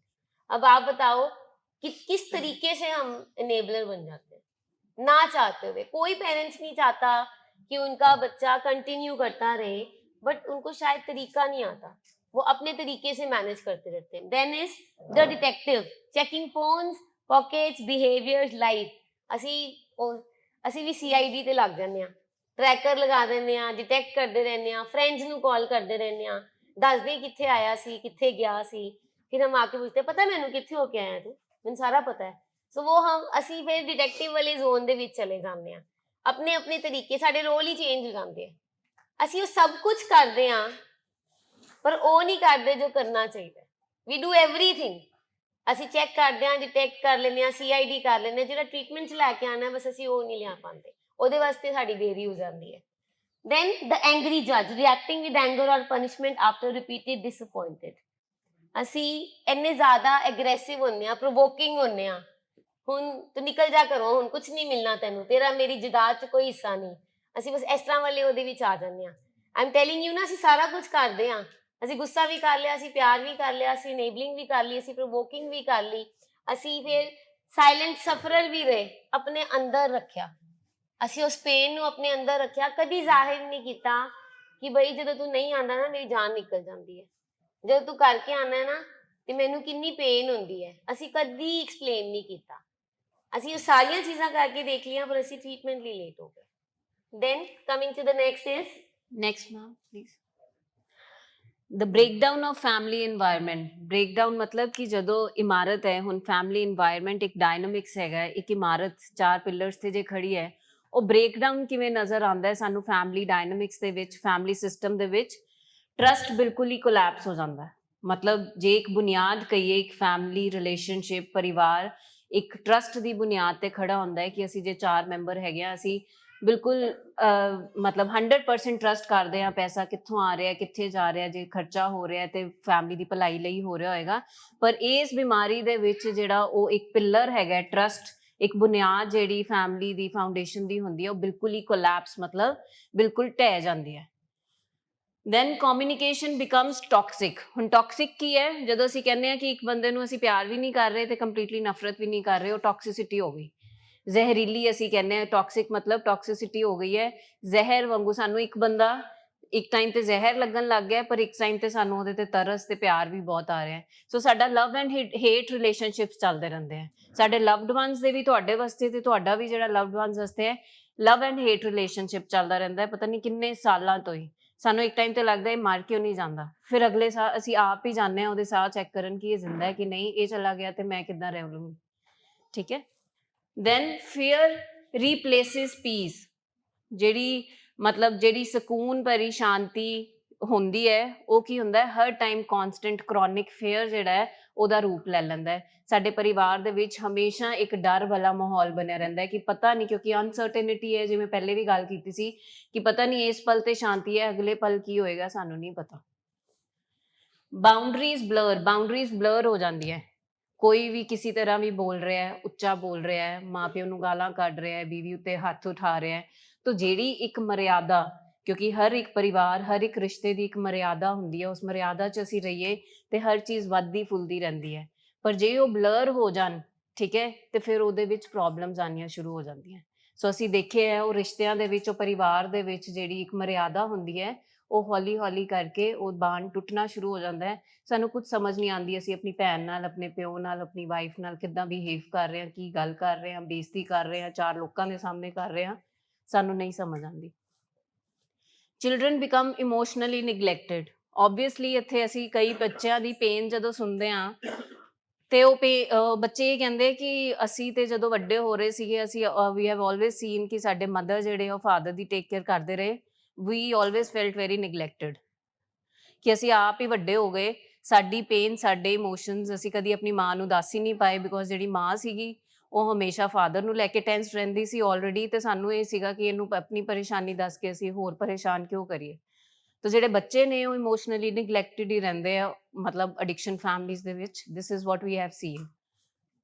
Financial stress ਉਹ ਤੇ ਆਂਦਾ ਹੀ ਹੈ, ਫਾਈਨੈਂਸਿਸ ਸਾਡੇ ਹਿਲ ਜਾਂਦੇ ਨੇ, ਨਸ਼ੇ ਦੇ ਵਿੱਚ ਵੀ, ਨਸ਼ੇ ਦੇ ਵਿੱਚ ਜਿਹੜੇ ਖਿਲਾਰੇ ਪਏ ਹੁੰਦੇ ਉਹਨਾਂ ਨੂੰ ਸਾਂਭਣ ਦੇ ਵਿੱਚ, ਫਿਰ ਫਾਈਨਲੀ ਟ੍ਰੀਟਮੈਂਟ ਦੇ ਵਿੱਚ ਵੀ। ਸੋ ਫਾਈਨੈਂਸਿਸ ਜਿਹੜੇ ਨੇ ਉਹ ਵੀ ਸਾਡੇ ਬੜੇ ਅਨਸਟੇਬਲ ਹੋ ਜਾਂਦੇ ਆ। Marital strain become ਕੌਨਸਟੈਂਟ।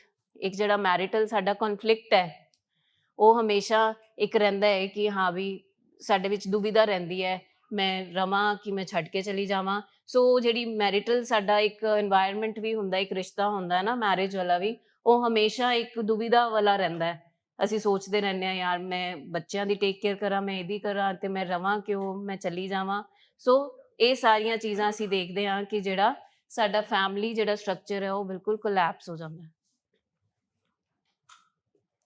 ਹੁਣ ਦੇਖੋ how the wounded brain keeps the cycle alive. Zoom ਕਰ ਦਿਓ ਨਾ। ਜਿਹੜਾ ਵੂਨਡਡ ਬ੍ਰੇਨ ਹੈ, ਇਹ ਸਰਕਲ ਕਿਸ ਤਰ੍ਹਾਂ ਚੱਲਦਾ ਰਹਿੰਦਾ ਹੈ, ਫੈਮਲੀਜ਼ ਦਾ ਵੀ ਤੇ ਪੇਸ਼ੈਂਟਸ ਦਾ ਵੀ। ਜਿਹੜਾ ਪੇਸ਼ੈਂਟ ਹੈ, ਪੇਸ਼ੈਂਟ ਦੇ ਵਿੱਚ ਕੀ ਹੁੰਦਾ ਹੈ, ਸਭ ਤੋਂ ਪਹਿਲੇ ਪੇਨ ਆਉਂਦੀ ਹੈ, ਪੇਨ ਤੋਂ ਬਾਅਦ ਕ੍ਰੇਵਿੰਗ ਆਉਂਦੀ ਹੈ। ਪੇਨ ਮਤਲਬ ਉਹਨੂੰ ਲਾਈਫ ਦੇ ਵਿੱਚ ਕੋਈ ਨਾ ਕੋਈ ਪੇਨ ਆਈ, ਕੋਈ ਨਾ ਕੋਈ ਸਟ੍ਰੈਸਰ ਆਇਆ ਜਿਹੜਾ ਉਹਦੇ ਕੋਲੋਂ ਹੈਂਡਲ ਨਹੀਂ ਹੋਇਆ, ਔਰ ਕੋਈ ਕਨਫਲਿਕਟ ਹੋਇਆ ਜਿਹੜਾ ਉਹਦੇ ਕੋਲੋਂ ਹੈਂਡਲ ਨਹੀਂ ਹੋਇਆ। ਉਸ ਪੇਨ ਤੋਂ ਬਚਣ ਦੇ ਲਈ, pain can B N number of pains, ਜਿਹੜਾ ਅਸੀਂ ਕਹਿੰਦੇ ਹਾਂ ਸਾਡਾ ਜਿਹੜਾ ਲਵਡ ਵਨ ਹੈ ਨਸ਼ੇ 'ਚ ਗਿਆ ਹੀ ਉਦੋਂ ਸੀਗਾ ਜਦੋਂ ਉਹਦਾ ਆਪਣਾ ਮੂਡ ਉਹਦੇ ਕੋਲੋਂ ਮੈਨੇਜ ਨਹੀਂ ਸੀ ਹੋਇਆ।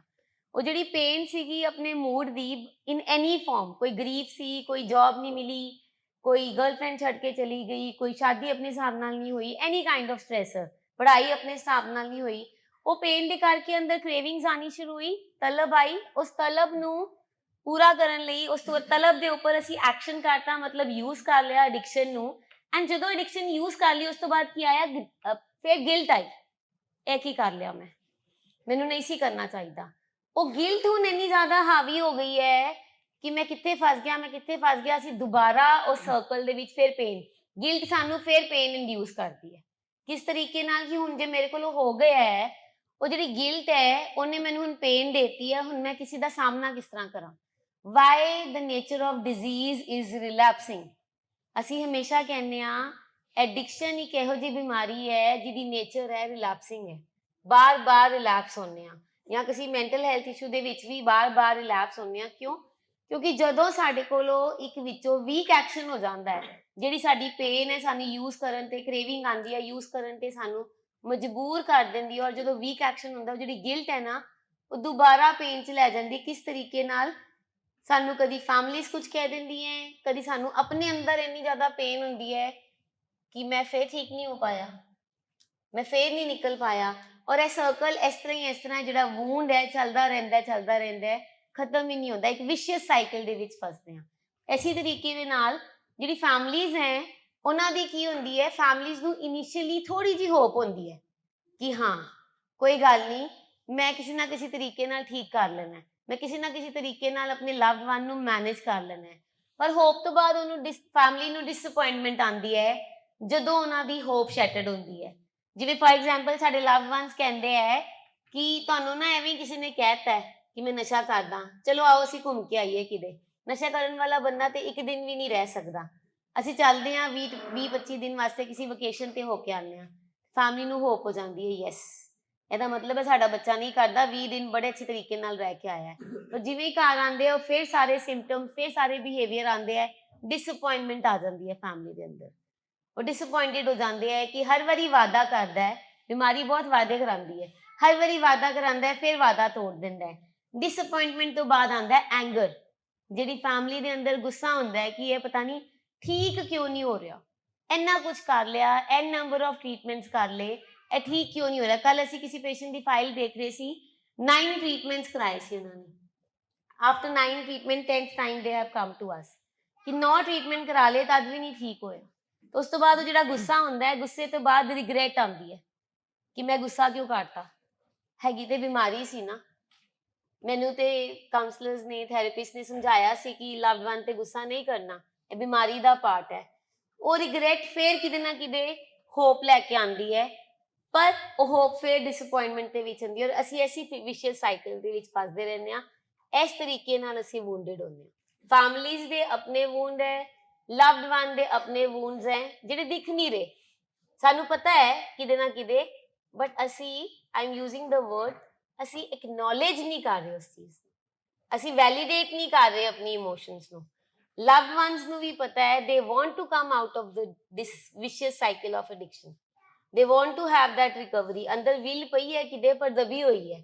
ਐਸੀ ਤਰੀਕੇ ਨਾਲ ਫੈਮਲੀਜ਼ ਵੀ ਆਪਣੇ ਵੂੰਡਸ ਨੂੰ ਕਿਤੇ ਨਾ ਕਿਤੇ, ਫੈਮਲੀ ਆਲਸੋ ਲੁੱਕ ਫਾਰਵਰਡ, ਕੋਈ ਤੇ ਸੁਣ ਲੈ ਮੇਰਾ, ਕੋਈ ਤੇ ਮੇਰੀ ਬਾਂਹ ਫੜ ਲੈ। ਅਸੀਂ ਅਰਦਾਸਾਂ ਕਰਦੇ ਹਾਂ, ਹੇ ਪ੍ਰਮਾਤਮਾ ਕੋਈ ਇੱਕ ਰਾਹ ਦਿਖਾ ਦੇ, ਕੋਈ ਇੱਕ ਰੋਸ਼ਨੀ ਦਿਖਾ ਦੇ, ਮੇਰਾ ਬੱਚਾ ਠੀਕ ਹੋ ਜਾਏ ਕਿਸੇ ਤਰੀਕੇ ਨਾਲ। Before coming to the treatment ਅਸੀਂ ਬਾਬਿਆਂ ਕੋਲ ਵੀ ਜਾਂਦੇ ਹਾਂ, ਅਸੀਂ ਪੰਡਤਾਂ ਕੋਲ ਵੀ ਜਾਂਦੇ ਹਾਂ, ਅਸੀਂ ਬੜਾ ਕੁਝ ਕਰਕੇ ਦੇਖ ਲੈਂਦੇ ਹਾਂ, ਡਿਫਰੈਂਟ ਸੈਂਟਰਸ ਤੇ ਵੀ ਜਾਂਦੇ ਹਾਂ। ਬਟ ਜਿਹੜੇ ਵੂੰਡਸ ਹੈ, ਜਦ ਤੱਕ ਅਸੀਂ ਇਹਨੂੰ ਸ਼ੇਅਰ ਨਹੀਂ ਕਰਾਂਗੇ, ਅਸੀਂ ਕਿੱਦਾਂ ਠੀਕ ਹੋਵਾਂਗੇ। Coming to the next, healing a wounded brain, ਕਿ ਹੁਣ ਅਸੀਂ ਚਲੋ ਹੋਪ ਦੀ ਗੱਲ ਕਰਦੇ ਹਾਂ। ਅਸੀਂ ਹਮੇਸ਼ਾ ਹਰ ਏਜੰਡਾ ਦੇ ਵਿੱਚ ਤੁਹਾਡੇ ਨਾਲ ਪ੍ਰੋਬਲਮ ਵੀ ਡਿਸਕਸ ਕਰਦੇ ਹਾਂ, but we leave with the solution, ਕਿ ਅਸੀਂ ਤੁਹਾਨੂੰ ਉਹ ਸੋਲਿਊਸ਼ਨ ਵੀ ਦਿੰਦੇ ਹਾਂ ਕਿ ਇਸ ਚੀਜ਼ ਤੋਂ ਅਸੀਂ ਬਾਹਰ ਕਿਵੇਂ ਨਿਕਲ ਸਕਦੇ ਹਾਂ। ਹੁਣ ਅਸੀਂ ਵੂੰਡਸ ਬਾਰੇ ਗੱਲ ਕੀਤੀ ਕਿ ਡਿਫਰੈਂਟ ਵੂੰਡਸ ਹੋ ਜਾਂਦੇ ਇਸ ਬਿਮਾਰੀ ਦੇ ਵਿੱਚ। ਸੋ ਉਹਦੀ ਜਾਣਕਾਰੀ ਇਸ ਲਈ ਵੀ ਤੁਹਾਨੂੰ ਦੇਣੀ ਜ਼ਰੂਰੀ ਸੀਗੀ ਕਿ ਹੁਣ ਜੇ ਕਿਸੇ ਦੀ ਲੱਤ ਤੇ ਵੂੰਡ ਹੈ, ਠੀਕ ਹੈ, ਜ਼ਖਮ ਹੈ, ਪਸ ਭਰ ਗਈ ਹੋਈ ਹੈ, ਠੀਕ ਹੈ, ਪਸ ਸਿਰਦੀ ਪਈ ਹੈ, ਤੇ ਤੁਸੀਂ ਉਹਨੂੰ ਭੱਜਣ ਨੂੰ ਨਹੀਂ ਕਹੋਗੇ, ਤੁਸੀਂ ਉਹਨੂੰ ਸੇਕ ਕਰੋਗੇ, ਹਨਾ, ਉਹਦਾ ਧਿਆਨ ਰੱਖੋਗੇ, ਤੁਸੀਂ ਉਹਦੇ ਪੋਸਚਰ ਦਾ ਧਿਆਨ ਰੱਖੋਗੇ, ਉਹਨੂੰ ਕੰਮ ਨਹੀਂ ਕਹੋਗੇ ਕਿ ਤੂੰ ਕਿਉਂ ਕਰ ਰਿਹਾ, ਤੁਹਾਨੂੰ ਵੂੰਡ ਦਿਖ ਰਿਹਾ। ਹੁਣ ਅਸੀਂ ਕਿਉਂ ਇਸ ਵੂੰਡ ਦੀ ਗੱਲ ਕੀਤੀ, ਕਿਉਂਕਿ ਇਹ ਦਿਖਦੇ ਨਹੀਂ ਹੈ। ਇਮੋਸ਼ਨਲ ਵੂੰਡ, ਬਿਹੇਵੀਅਰਲ ਵੂੰਡ ਜਾਂ ਕੋਗਨੀਟਿਵ ਵੂੰਡਸ ਜਿਹੜੇ ਹੈਗੇ ਆ, ਸੋਚ ਸਮਝ ਵਾਲੇ, ਫੀਲਿੰਗ ਵਾਲੇ, ਇਹ ਵੂੰਡਸ ਦਿਖਦੇ ਨਹੀਂ ਪਰ ਹੈਗੇ ਆ। ਸੋ ਤੁਸੀਂ ਜਿਹੜੀਆਂ ਹੈ ਆਪਣੀਆਂ ਐਕਸਪੈਕਟੇਸ਼ਨਸ ਥੋੜ੍ਹੀਆਂ ਜਿਹੀਆਂ ਡਾਊਨ ਰੱਖ ਸਕਦੇ ਹੋ, ਕਿਉਂਕਿ ਐਕਸਪੈਕਟੇਸ਼ਨ ਆ ਗਈ ਤੇ ਤੁਹਾਨੂੰ ਡਿਸਅਪਾਇੰਟਮੈਂਟ ਆਏਗੀ। ਹੁਣ ਜਿਹੜਾ ਬੰਦਾ ਵੂੰਡਡ ਹੈ, ਇਹਨਾਂ 3-4 ਸਿਸਟਮ ਜਿਹੜੇ ਉਹਦੇ ਬ੍ਰੇਨ ਦੇ ਵਿੱਚ ਵੂੰਡਡ ਹੋਏ ਆ, ਹਜੇ ਉਹ ਫੰਕਸ਼ਨ ਨਹੀਂ ਕਰ ਸਕਦੇ। ਸੋ ਫੈਮਿਲੀ ਜਿਹੜੀ ਹੈ ਉਹ ਐਕਸਪੈਕਟੇਸ਼ਨ ਆਪਣੀ ਬੜੀ ਰੀਅਲਿਸਟਿਕ ਰੱਖੇ। ਰੀਅਲਿਸਟਿਕ ਮਤਲਬ ਕਿ ਹਾਂ, ਇਹਨੂੰ ਇਮੋਸ਼ਨਲ ਵੂੰਡ ਹੈਗਾ, ਇਹਨੂੰ ਹਜੇ ਮੇਰੇ ਹੰਝੂ ਨਹੀਂ ਦਿਖ ਰਹੇ। ਸੋ ਉਸ ਗੱਲ ਦਾ ਗੁੱਸਾ ਕਰਨ ਦਾ ਕੋਈ ਹੈ ਹੀ ਨਹੀਂ, ਕਿਉਂਕਿ ਉਹ ਵੂੰਡਡ ਹੈ ਨਾ। ਹਜੇ ਕੋਈ ਡਿਸੀਜਨ ਮੇਕ ਨਹੀਂ ਕਰ ਸਕਦਾ, ਕਿਉਂਕਿ ਉਹਦਾ ਕੋਗਨੀਟਿਵ ਬ੍ਰੇਨ ਜਿਹੜਾ ਡਿਸੀਜਨ ਮੇਕਿੰਗ ਵਾਲਾ ਉਹ ਵੂੰਡਡ ਹੈ, ਤੇ ਤੁਹਾਨੂੰ ਗੁੱਸਾ ਘੱਟ ਆਏਗਾ। ਤੁਸੀਂ ਰੀਅਲਿਸਟਿਕ ਐਕਸਪੈਕਟੇਸ਼ਨਸ ਰੱਖੋਗੇ। ਸੋ ਇਸ ਲਈ ਅਸੀਂ ਤੁਹਾਡੇ ਸਾਹਮਣੇ ਇਹ ਵੂੰਡਸ ਅੱਜ ਪ੍ਰੈਜ਼ੈਂਟ ਕਰਨਾ ਚਾਹੁੰਦੇ ਸੀ ਕਿ ਕਿਵੇਂ ਸਾਡੇ ਲਵਡ ਵਨਸ ਵੂੰਡਡ ਹੈ ਤੇ ਤੁਸੀਂ ਵੀ ਵੂੰਡਡ ਹੋ। ਹੁਣ ਅੱਗੇ ਵਧਦੇ ਹੋਏ ਅਸੀਂ ਇਹ ਕਹੀਏ ਕਿ ਹੋਪ, ਕਿ ਆਪਾਂ ਇਹਨੂੰ ਹੀਲ ਕਿਵੇਂ ਕਰਨਾ ਹੈ। A wounded brain can heal, but slowly. The family must understand the timeline of 0 to 90 days. ਇੱਕ ਟਾਈਮਲਾਈਨ, ਹੁਣ ਵੂੰਡ ਨੂੰ ਠੀਕ ਹੋਣ ਵਾਸਤੇ ਮਰਹਮ ਚਾਹੀਦਾ ਹੈ, ਸੇਕ ਚਾਹੀਦਾ, ਇੱਕ এনवायरमेंट ਚਾਹੀਦਾ। ਅਸੀਂ ਕਹਿੰਦੇ ਹਾਂ ਕਿ ਇਹਨੂੰ ਪਾਣੀ ਨਾ ਲੱਗਣ ਦੇਣਾ, ਇਹਨਾਂ, ਪਰ ਟਾਈਮ ਵੀ ਰੋਲ ਪਲੇ ਕਰਦਾ ਕਿ ਨਹੀਂ ਕਰਦਾ। ਅਸੀਂ ਸਾਰਾ ਕੁਝ ਉਹਨੂੰ এনवायरमेंट ਦੇ ਦਾਂਗੇ, ਇੱਕ ਪੌਦਾ ਮੈਂ ਬਾਹਰ ਲਗਾਇਆ, ਸਾਰਾ ਉਹਨੂੰ ਸੂਟੇਬਲ এনवायरमेंट ਦੇ ਦਾਂਗੀ, ਪਰ ਉਹਨੂੰ ਟਾਈਮ ਵੀ ਚਾਹੀਦਾ ਖਿਲਣ ਵਾਸਤੇ ਕਿ ਨਹੀਂ ਚਾਹੀਦਾ ਹੈ ਨਾ। ਉਦਾਂ ਹੀ ਸਾਡੇ ਲਵਡ ਵਨਸ ਦੇ ਜਿਹੜੇ ਵੂੰਡ ਨੇ, ਅਸੀਂ ਸਾਰਾ ਉਹਨੂੰ ਇੱਕ ਪ੍ਰੈਫਰੇਬਲ এনवायरमेंट ਦੇਤਾ ਹੈ, ਬਟ ਅਸੀਂ ਇਹ ਨਹੀਂ ਐਕਸਪੈਕਟ ਕਰ ਸਕਦੇ ਕਿ ਇੰਨੇ ਸਾਲੋਂ ਸਾਲ ਦੀ ਬਿਮਾਰੀ ਉਹਦੀ ਹਫਤੇ 'ਚ ਠੀਕ ਹੋ ਜਾਏ, 10 ਦਿਨ 'ਚ ਠੀਕ ਹੋ ਜਾਏ, ਮਹੀਨੇ 'ਚ ਠੀਕ ਹੋ ਜਾਏ। ਸੋ ਤੁਹਾਨੂੰ ਇਹ ਟਾਈਮਲਾਈਨ ਅੰਡਰਸਟੈਂਡ ਕਰਨੀ ਪੈਣੀ ਹੈ ਕਿ WHO ਵੱਲੋਂ ਇਹ ਹਦਾਇਤਾਂ ਦਿੱਤੀਆਂ ਗਈਆਂ ਕਿ 0 to 90 days the indoor rehabilitation ਜ਼ਰੂਰੀ ਹੈ। ਸੋ ਵੀ ਨੀਡ ਟੂ ਅੰਡਰਸਟੈਂਡ ਕਿ ਜਿਹੜੇ ਵੂੰਡਸ ਇਹਨਾਂ ਦੇ ਬ੍ਰੇਨ ਜ਼ਖਮੀ ਹੋਇਆ ਹੈ, ਉਹਦੇ ਲਈ ਇਹ ਟਾਈਮਲਾਈਨ ਫੋਲੋ ਕਰਨੀ ਸਾਡੇ ਲਈ ਬਹੁਤ ਜ਼ਰੂਰੀ ਹੈ, ਜੋ ਇਨੀਸ਼ੀਅਲ ਹੈ 0 to 90 ਡੇਜ਼ ਦੀ। ਦੈਨ ਇਹਦੇ 'ਚ ਐਕਸਪਲੇਨ ਕੀਤਾ ਹੋਇਆ ਹੈ 0 to 90 ਡੇਜ਼ ਦੇ ਵਿੱਚ ਕੀ ਹੁੰਦਾ ਹੈ, ਬ੍ਰੇਨ ਡੀਟੌਕਸ ਹੁੰਦਾ ਹੈ, ਇਮੋਸ਼ਨਲ ਇਨਸਟੇਬਿਲਿਟੀ ਹੁੰਦੀ ਹੈ, ਕਨਫਿਊਜ਼ਨਸ ਤੇ ਕ੍ਰੇਵਿੰਗਸ ਠੀਕ ਹੁੰਦੀ ਹੈ। ਜਿਵੇਂ ਅਸੀਂ ਪਹਿਲਾਂ ਇੱਕ ਸਟੈਪ ਤੇ ਡਿਸਕਸ ਕੀਤਾ ਸੀਗਾ, ਸਾਈਕੋਸੋਮੈਟਿਕ ਪੇਨਸ, ਕਿ ਫਿਜ਼ੀਕਲ ਪੇਨਸ ਰਹਿੰਦੀਆਂ ਸਾਡੇ ਕੋਲ, ਇੱਥੇ ਰਹਿੰਦੇ ਹੋਏ ਵੀ ਕਈ ਵਾਰੀ 2 months 3 months ਦੇ ਵਿੱਚ ਬੋਡੀ ਏਕਸ ਹੁੰਦੇ ਹੈ, ਐਂਜ਼ਾਈਟੀ ਹੁੰਦੀ ਹੈ, ਅਸੀਂ ਟਿਕ ਨਹੀਂ ਪਾਉਂਦੇ, ਰੈਸਟਲੈਸਨੈਸ ਹੁੰਦੀ ਹੈ, ਨੀਂਦ ਨਹੀਂ ਠੀਕ ਹੁੰਦੀ। ਸੋ ਫਸਟ 90 ਡੇਜ਼ ਦੇ ਵਿੱਚ ਅਸੀਂ ਜਿਹੜਾ ਹੈਗਾ ਡੀਟੌਕਸ ਹੋ ਰਹੇ ਹੁੰਦੇ ਆ, ਫਿਜ਼ੀਕਲੀ ਸਾਈਕੋਲੋਜੀਕਲੀ ਹੌਲੀ ਹੌਲੀ ਬੈਟਰ ਹੋ ਰਹੇ ਹੁੰਦੇ ਆ। 3 to 6 months ਦੇ ਵਿੱਚ ਥਿੰਕਿੰਗ ਸਟਾਰਟਸ ਇੰਪਰੂਵਿੰਗ, ਜਿਹੜੀ ਕੋਗਨੀਟਿਵ ਐਰਰ ਆਇਆ ਸੀਗਾ, ਸੋਚ ਸਮਝ ਤੇ ਵਿਗਾੜ ਪੈ ਗਿਆ ਸੀਗਾ, ਹੌਲੀ ਹੌਲੀ ਸਾਡੇ ਅੰਦਰ ਥੋੜੀ ਥੋੜੀ ਸਟੇਬਿਲਿਟੀ ਆਉਣੀ ਸ਼ੁਰੂ ਹੋ ਜਾਂਦੀ ਹੈ। ਜਿਹੜੀ ਤੇਜ਼ੀ ਸੀਗੀ, ਜਿਹੜੀ ਬੇਚੈਨੀ ਸੀਗੀ, ਜਿਹੜਾ ਅਸੀਂ ਟਿਕ ਨਹੀਂ ਪਾ ਰਹੇ ਸੀਗੇ, 3 to 6 months ਦੇ ਵਿੱਚ ਥੋੜੀ ਥੋੜੀ ਦੇਰ ਤੱਕ ਅਸੀਂ ਸਟੇਬਲ ਹੋਣਾ ਸ਼ੁਰੂ ਹੁੰਦੇ ਹਾਂ। ਦੈਨ is 6 to 12 months ਦੇ ਵਿੱਚ, ਕਿ ਅਸੀਂ ਜਦੋਂ ਤੁਹਾਨੂੰ ਕਹਿੰਦੇ ਆ ਕਿ ਇਹ 2.5-3 ਸਾਲ ਲੱਗਦੇ ਆ ਸਾਡੇ ਬ੍ਰੇਨ ਦੇ ਜਿਹੜੇ ਖੱਡੇ ਪਏ ਆ, ਵੂਨਡਸ ਨੇ, ਇਹਨਾਂ ਨੂੰ ਦੁਬਾਰਾ ਬੈਕ ਟੂ ਨਾਰਮਲ ਜਾਂ ਉਹੋ ਜੀ ਲਾਈਫ ਵਾਪਸ ਆਉਣ 'ਚ ਜੋ ਸਾਡੀ ਨਸ਼ੇ ਤੋਂ ਪਹਿਲੇ ਸੀ। ਸੋ ਉਹਦਾ ਅਸੀਂ ਰੋਲ ਸਮਝਾ ਰਹੇ ਹਾਂ। ਸੋ 6 to 12 ਮੰਥਸ ਤੋਂ ਤੁਸੀਂ ਕੀ ਐਕਸਪੈਕਟ ਕਰ ਸਕਦੇ ਹੋ? Better decision making, improved relationship and new habits. ਠੀਕ ਹੈ। ਸੋ ਇਹ ਚਾਰਟ ਤੁਹਾਡੇ ਲਈ ਬਹੁਤ ਜ਼ਰੂਰੀ ਹੈ ਕਿ ਫੈਮਲੀਜ਼ ਆਪਣੀ ਰੀਅਲਿਸਟਿਕ ਐਕਸਪੈਕਟੇਸ਼ਨਸ, ਮੈਂ ਬਾਰ-ਬਾਰ ਇਹ ਟਰਮ ਯੂਜ਼ ਕਰ ਰਹੀ ਹਾਂ, ਰੀਅਲਿਸਟਿਕ ਐਕਸਪੈਕਟੇਸ਼ਨਸ, ਕਿ ਹੁਣ ਅਸੀਂ ਜਿਵੇਂ 2 ਸਾਲ ਦੇ ਬੱਚੇ ਤੋਂ ਰੀਅਲਿਸਟਿਕ ਐਕਸਪੈਕਟੇਸ਼ਨ ਰੱਖਾਂਗੇ ਨਾ, ਉਹਨੂੰ ਅਸੀਂ 10ਵੀਂ ਦਾ ਇੱਕ ਕੋਈ ਸਮ ਦੇ ਸਕਦੇ ਹਾਂ ਸੋਲਵ ਕਰਨ ਤੋਂ? ਨਹੀਂ ਦੇ ਸਕਦੇ, ਬਿਕੋਜ਼ ਮੇਰੀ 2 ਸਾਲ ਦੇ ਬੱਚੇ ਤੋਂ ਰੀਅਲਿਸਟਿਕ ਐਕਸਪੈਕਟੇਸ਼ਨ ਹੈ। ਠੀਕ ਹੈ। ਇੱਕ ਕੋਈ ਪੇਸ਼ੈਂਟ ਜੇ ਮੇਰੇ ਘਰ ਬਜ਼ੁਰਗ ਹੈ, ਬੈੱਡ ਰਿਡਨ ਹੈਗਾ, ਉਹਦੇ ਤੋਂ ਮੇਰੀ ਕੀ ਐਕਸਪੈਕਟੇਸ਼ਨ ਹੈ? ਠੀਕ ਹੈ। ਮੇਰੀ ਇਹ ਐਕਸਪੈਕਟੇਸ਼ਨ ਤੇ ਨਹੀਂ ਨਾ ਹੋਏਗੀ ਉਹ ਕਰਕੇ ਜੇ ਮੇਰਾ ਘਰ ਦੇ ਕੰਮਾਂ ਦੇ ਵਿੱਚ ਹੱਥ ਵੀ ਵਟਾਏ, ਨਹੀਂ, ਮੇਰੀ ਇਹ ਹੈ ਕਿ ਉਹ ਬੈੱਡ ਤੇ ਆਪਣਾ ਬੈਠਾ, ਸਾਫ ਸੁਥਰਾ ਖਾਣਾ ਖਾ ਲੇ, ਠੀਕ ਹੈ, ਆਪਣਾ ਲੈਟਰਿਨ ਬਾਥਰੂਮ ਚਲੇ ਜਾਏ, ਬਸ ਇਹ ਮੇਰੀ ਐਕਸਪੈਕਟੇਸ਼ਨ ਹੋਏਗੀ। ਸੋ ਰੀਅਲਿਸਟਿਕ ਐਕਸਪੈਕਟੇਸ਼ਨ, ਜਦੋਂ ਮੈਨੂੰ ਇਹ ਟਾਈਮਲਾਈਨ ਪਤਾ ਹੋਏਗੀ, ਮੇਰੇ ਲਵਡ ਵਨ ਤੋਂ ਇੱਕ ਰੀਅਲਿਸਟਿਕ ਐਕਸਪੈਕਟੇਸ਼ਨ ਹੋਏਗੀ, ਮੈਂ ਕੁਝ ਵੀ ਉਹਦੀ ਸਟੇਜ ਤੋਂ ਅੱਗੇ ਵਾਲੀ ਸਟੇਜ ਦੀ ਐਕਸਪੈਕਟੇਸ਼ਨ ਨਹੀਂ ਰੱਖਾਂਗੀ। ਕਿਉਂਕਿ ਮੇਰੇ ਕੇਸ ਦੇ ਵਿੱਚ ਮੈਂ ਅਸੀਂ ਫੈਮਿਲੀ ਅੱਕਦੀ ਹੈ, ਥੱਕਦੀ ਹੈ, ਖਿੱਚਦੀ ਹੈ, ਇਹ ਸਾਰਾ ਕੁਝ ਖੱਜਲ ਖਵਾਰ ਹੁੰਦੀ ਹੈ, ਕਿਉਂ ਹੁੰਦੀ ਹੈ? ਕਿਉਂਕਿ ਅਸੀਂ ਹੁਣੇ ਇੱਕ ਸਟੇਜ ਤੇ ਹਾਂ ਤੇ ਅਸੀਂ ਐਕਸਪੈਕਟੇਸ਼ਨ ਚੌਥੀ ਸਟੇਜ ਦੀ ਕਰ ਰਹੇ ਹੁੰਦੇ ਹਾਂ। ਫਿਰ ਮੇਰਾ ਮਨ ਉਦਾਸ ਹੋ ਜਾਂਦਾ ਹੈ, ਮੈਂ ਨਿਰਾਸ਼ ਹੋ ਜਾਂਦੀ ਹਾਂ, ਡਿਸਅਪੁਆਇੰਟ ਹੁੰਦੀ ਹਾਂ, ਡਿਸਅਪੁਆਇੰਟ ਹੋ ਕੇ ਮੇਰੇ ਰਿਐਕਸ਼ਨਸ ਆਉਂਦੇ ਆ, ਮੈਂ ਅਗਰੈਸਿਵ ਹੁੰਦੀ ਹਾਂ। ਸੋ ਜਦ ਮੈਨੂੰ ਇਹ ਟਾਈਮਲਾਈਨ ਪਤਾ ਹੋਏਗੀ, ਸੋ ਮੇਰੀ ਰੀਅਲਿਸਟਿਕ ਐਕਸਪੈਕਟੇਸ਼ਨ ਹੋਣਗੀਆਂ, ਅਨਰੀਅਲਿਸਟਿਕ ਨਹੀਂ ਹੋਣਗੀਆਂ। ਮੇਰੀ ਇੱਕ ਰਿਕੁਐਸਟ ਹੈ, ਜੋ ਮੈਮ ਕਹਿ ਰਿਹਾ ਹੈ, this is very much important. ਅਸੀਂ ਜਿਵੇਂ ਇੱਕ ਬੱਚਾ ਤੁਰਨਾ ਸਿੱਖਦਾ ਹੈ, ਬੈਠਣਾ ਸਿੱਖਦਾ ਹੈ, ਹੌਲੀ ਹੌਲੀ ਚੱਲਦਾ ਹੈ, ਭੱਜਦਾ ਹੈ, ਅਸੀਂ ਉਸ ਤਰੀਕੇ ਨਾਲ ਐਕਸਪੈਕਟ ਕਰਦੇ ਹਾਂ। ਅਸੀਂ ਕੋਈ ਐਕਸਪੈਕਟ ਨਹੀਂ ਕਰਦੇ ਕਿ 6 ਮੰਥਸ ਦਾ ਬੱਚਾ ਚੱਲਣ ਲੱਗ ਪਏਗਾ ਜਾਂ 1 year ਦਾ ਬੱਚਾ ਹੁਣ ਲਿਖਣ ਵੀ ਲੱਗ ਪਏਗਾ, ਰਾਈਟ? ਬਟ ਜਦੋਂ ਅਸੀਂ ਐਡਿਕਸ਼ਨ ਵਾਲੀ ਬਿਮਾਰੀ ਚੋਂ ਬਾਹਰ ਆ ਰਹੇ ਹਾਂ, ਨਿਕਲ ਰਹੇ ਹਾਂ, I have seen it becomes a pain for us at times ਕਿ ਅਸੀਂ ਜੀ 3 ਮਹੀਨੇ ਲਗਾਣੇ, 3 ਮਹੀਨੇ ਤੋਂ ਬਾਅਦ ਸਿੱਧਾ ਇਹਦਾ ਵੀਜ਼ਾ ਹੈਗਾ, ਇਹਨੇ ਬਾਹਰ ਚਲੇ ਜਾਣਾ ਹੈ। ਜਦੋਂ why we have talked about this, ਅੱਜ ਵੋਨ ਦੀ ਗੱਲ ਕੀਤੀ, ਅਸੀਂ 3 ਸਟੇਜਸ ਦੇ ਵਿੱਚ ਡਿਵਾਈਡ ਕੀਤਾ ਹੈ। ਅਸੀਂ 3 ਮਹੀਨੇ ਬਾਅਦ ਬਾਹਰ ਭੇਜ ਰਹੇ ਹਾਂ, ਉਹਦੀ ਹਲੇ ਕੋਗਨੀਟਿਵ ਕੈਪੈਸਿਟੀ ਠੀਕ ਨਹੀਂ ਹੋਈ, ਹਲੇ ਉਹਦੀ ਮੂਡ ਨਹੀਂ ਠੀਕ ਹੋਇਆ, ਉਹਦੀ ਇਮੋਸ਼ਨਸ ਨਹੀਂ ਠੀਕ ਹੋਈਆਂ, and what we are expecting ਕਿ ਉਹ ਬਾਹਰ ਜਾਏ, ਆਪਣੀ ਸਟੱਡੀ ਵੀ ਕਰੇ, ਕਮਾਈ ਵੀ ਕਰੇ, ਆਪਣੇ ਆਪ ਨੂੰ ਇੱਕ ਸਟ੍ਰੈਸਫੁਲ ਇਨਵਾਇਰਨਮੈਂਟ ਦੇਤਾ, ਅਸੀਂ ਉੱਥੇ ਜਾ ਕੇ ਖੜਾ ਹੋ ਜਾਏ। ਜਾਂ ਅਸੀਂ ਇਸ ਤਰ੍ਹਾਂ ਵੀ ਦੇਖਿਆ ਹੈ ਕਿ ਫੈਮਲੀਜ਼ ਕਹਿੰਦੀਆਂ ਜਲਦੀ ਜਲਦੀ ਠੀਕ ਕਰ ਦਿਓ, 3 ਮਹੀਨੇ ਬਸ ਅਸੀਂ ਵੇਟ ਕਰਨੀ ਹੈ, ਚੌਥੇ ਮਹੀਨੇ ਦਾ ਵਿਆਹ ਕਰਤਾ, ਅਸੀਂ ਵਿਆਹ ਕਰਤਾ। ਅਸੀਂ ਇੱਕ ਰਿਲੇਸ਼ਨਸ਼ਿਪ ਦੇ ਵਿੱਚ ਕਿਸ ਤਰ੍ਹਾਂ ਚਲਾ ਜਾਏਗਾ ਇੱਕ ਬੱਚਾ ਜਦੋਂ ਆਪਣੇ ਆਪ ਨਾਲ ਪਿਆਰ ਨਹੀਂ ਕਰ ਪਾ ਰਿਹਾ? ਕੱਲ ਡਾਕਟਰ ਸਾਹਿਬ ਨੇ ਇਹਨਾਂ ਨਾਲ ਗੱਲ ਕੀਤੀ ਸੀ ਸੈਲਫ ਇਵੈਲੂਏਸ਼ਨ ਦੀ। ਹਲੇ ਸਾਡੇ ਲਵਡ ਵਨਸ ਨੂੰ ਆਪਣੀ ਇੰਪੋਰਟੈਂਸ ਹੀ ਨਹੀਂ ਪਤਾ, ਹਲੇ ਉਹਨਾਂ ਨੂੰ ਇਹ ਹੀ ਨਹੀਂ ਪਤਾ ਕਿ ਅਸੀਂ ਕਿੱਥੇ ਸਟੈਂਡ ਕਰ ਰਹੇ ਹਾਂ, ਅਸੀਂ ਆਪਣੇ ਆਪ ਨੂੰ ਕਿੱਥੇ ਇਵੈਲੂਏਟ ਕਰ ਪਾ ਰਹੇ ਹਾਂ। So how can we expect ਉਹ ਚੀਜ਼ਾਂ ਜਿਹੜੀਆਂ ਨਹੀਂ ਹੋ ਸਕਦੀ ਜਦੋਂ ਅਸੀਂ ਇੱਕ ਛੋਟੇ ਬੱਚੇ ਤੋਂ ਨਹੀਂ ਐਕਸਪੈਕਟ ਕਰ ਰਹੇ ਨਾ। ਸੋ ਵੀ ਨੀਡ ਟੂ ਅੰਡਰਸਟੈਂਡ ਕਿ ਬ੍ਰੇਨ ਦੇ ਵਿੱਚ ਜਿਹੜੇ ਗੱਡੇ ਪਏ ਆ ਜਾਂ ਵੂਨਸ ਹੋਏ ਹੈ, ਉਹਨੇ ਸਾਰੇ ਸਫੇਅਰਸ ਖਰਾਬ ਕਰਤੇ ਹੈ, ਇਮੋਸ਼ਨਲ, ਬਿਹੇਵੀਅਰਲ ਐਂਡ ਕੋਗਨੀਟਿਵ, ਤਿੰਨੋਂ ਸਫੇਅਰਸ ਖਰਾਬ ਕਰਤੇ ਹੈ। ਉਹ ਤਿੰਨੋਂ ਸਫੇਅਰਸ ਨੂੰ ਠੀਕ ਹੋਣ 'ਚ ਟਾਈਮ ਚਾਹੀਦਾ। ਜਿੰਨਾ ਅਸੀਂ ਟਾਈਮ ਦੇਵਾਂਗੇ ਉਨਾ ਇੱਕ ਬੈਟਰ ਇੰਡੀਵਿਜੂਅਲ ਨਿਕਲ ਕੇ ਸਾਡੇ ਸਾਹਮਣੇ ਆਏਗਾ। The next timeline ਹੈਗੀ ਹੈ 1 to 3 years. Deep emotional healing, personality repair, spiritual growth. Recovery is not an event, it's a brain healing journey. ਜਿਹੜਾ 1 to 3 years ਲੱਗਦੇ ਹੈ, ਫਸਟ ਈਅਰ ਜਦੋਂ ਕੰਪਲੀਟ ਹੁੰਦਾ ਹੈ ਨਾ, ਉਦੋਂ ਸਾਡੇ ਲਵਡ ਵਨਸ ਦੇ ਵਿੱਚ ਹੋਪ ਆਉਂਦੀ ਹੈ, ਸੈਂਸ ਆਫ ਅਕੰਪਲਿਸ਼ਮੈਂਟ ਆਉਂਦੀ ਹੈ ਕਿ ਯੈਸ, ਕੋਈ ਸਲਿਪ ਨਹੀਂ ਹੋਇਆ, ਕੋਈ ਰਿਲੈਪਸ ਨਹੀਂ ਹੋਇਆ, ਹੁਣ ਮੈਂ ਬੈਟਰ ਚੱਲ ਰਿਹਾ ਹਾਂ।